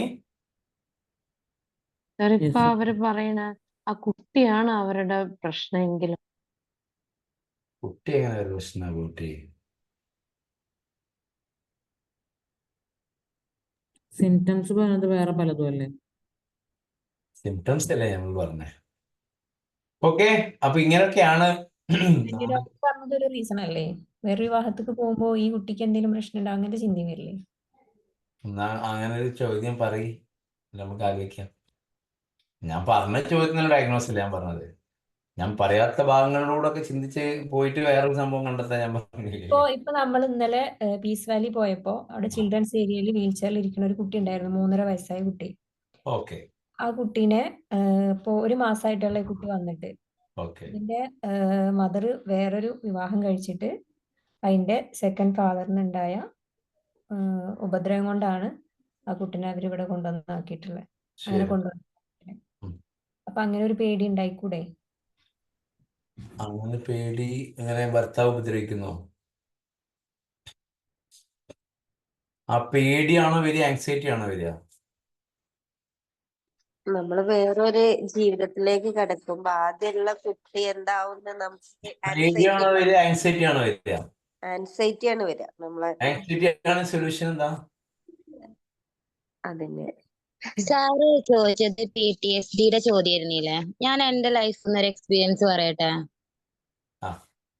നമ്മൾ ട്രെയിനേഴ്സിൽ ഫസ്റ്റ് ജോയിൻ ചെയ്തപ്പോ മൈക്ക് യൂസ് ചെയ്യാന്ന് പറഞ്ഞാല് തിരിച്ച് എക്കോ വരുന്ന ഒരു ഫീൽ ഒക്കെ ഉണ്ടായിരുന്നു. പിന്നെ സാറിന്റെ ഫസ്റ്റ് ക്ലാസ്സിൽ സാറ് പറഞ്ഞു മൈൻഡ്ഫുൾനെസ് എക്സസൈസ് ഉണ്ടല്ലോ, അങ്ങനെ അത് വിഷ്വലൈസ് ചെയ്യാൻ തുടങ്ങി. ഞാൻ തന്നെ മൈക്ക് യൂസ് ചെയ്യണതും ഞാൻ അങ്ങനെ ഓക്കെ ആവണൊക്കെ. അതെനിക്ക് തോന്നി ട്രോമ ഉള്ളവർക്കൊക്കെ ഈ മൈൻഡ്ഫുൾനെസ് എക്സസൈസ് നല്ല യൂസ് ആവും എന്നുള്ളത്. കാരണം എന്താണോ ഉള്ളത് അതിന്റെ ആ ഒരു പ്രോബ്ലം നമുക്ക് സോൾവ് ചെയ്യാൻ പറ്റും. എന്റെ റിയൽ ലൈഫിൽ നിന്ന് എനിക്ക് തോന്നിയ ഒരു കാര്യമാണ്.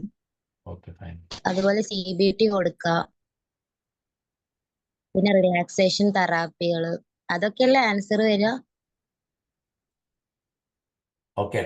അപ്പൊ എന്റെ കുട്ടികൾക്ക് ബേസിക് ആയിട്ട് ഒരു ഇഷ്യൂ വന്നു കഴിഞ്ഞാൽ അത് ആങ്സൈറ്റിയിലേക്ക് കാറ്റഗറൈസ് ചെയ്യോ, ഡിപ്രഷനിലേക്ക് കാറ്റഗറൈസ് ചെയ്യോ, അല്ലെങ്കിൽ സൈക്കാട്രിക് ഇൽനെസ് ആണോ, ഇങ്ങനെ 3 തരമാക്കി തിരിക്കാൻ പറ്റി കഴിഞ്ഞാൽ സൈക്കാട്രിക് ഇൽനെസ്സിന് തന്നെ 2 തരം, സൈക്കോസ് ആണോ ന്യൂറോസ് ആണോ. അപ്പൊ സൈക്കോസ് ഒക്കെ ആണെങ്കിൽ നമ്മൾ റെഫർ ചെയ്ത് വിടുക. ഇതൊക്കെ ഒരു ഐഡിയ കിട്ടി കഴിഞ്ഞാൽ ഇപ്പൊ എന്ത് പഠിച്ചു, ഒരു കേസ് വന്നാൽ എന്ത് ചെയ്യണമെന്ന് പഠിച്ചു.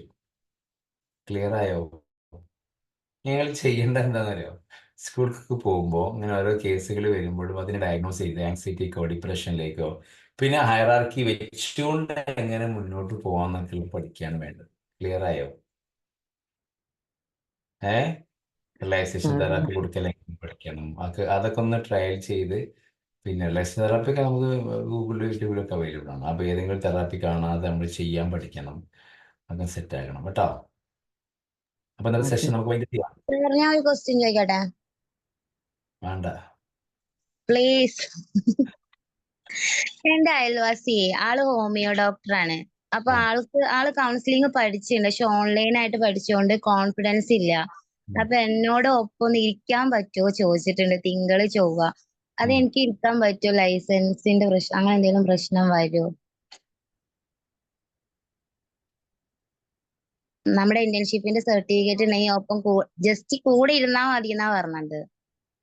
ഈ കൂടെ ഇരുന്നാൽ എന്താ പ്രശ്നം? ഇല്ലല്ലോ.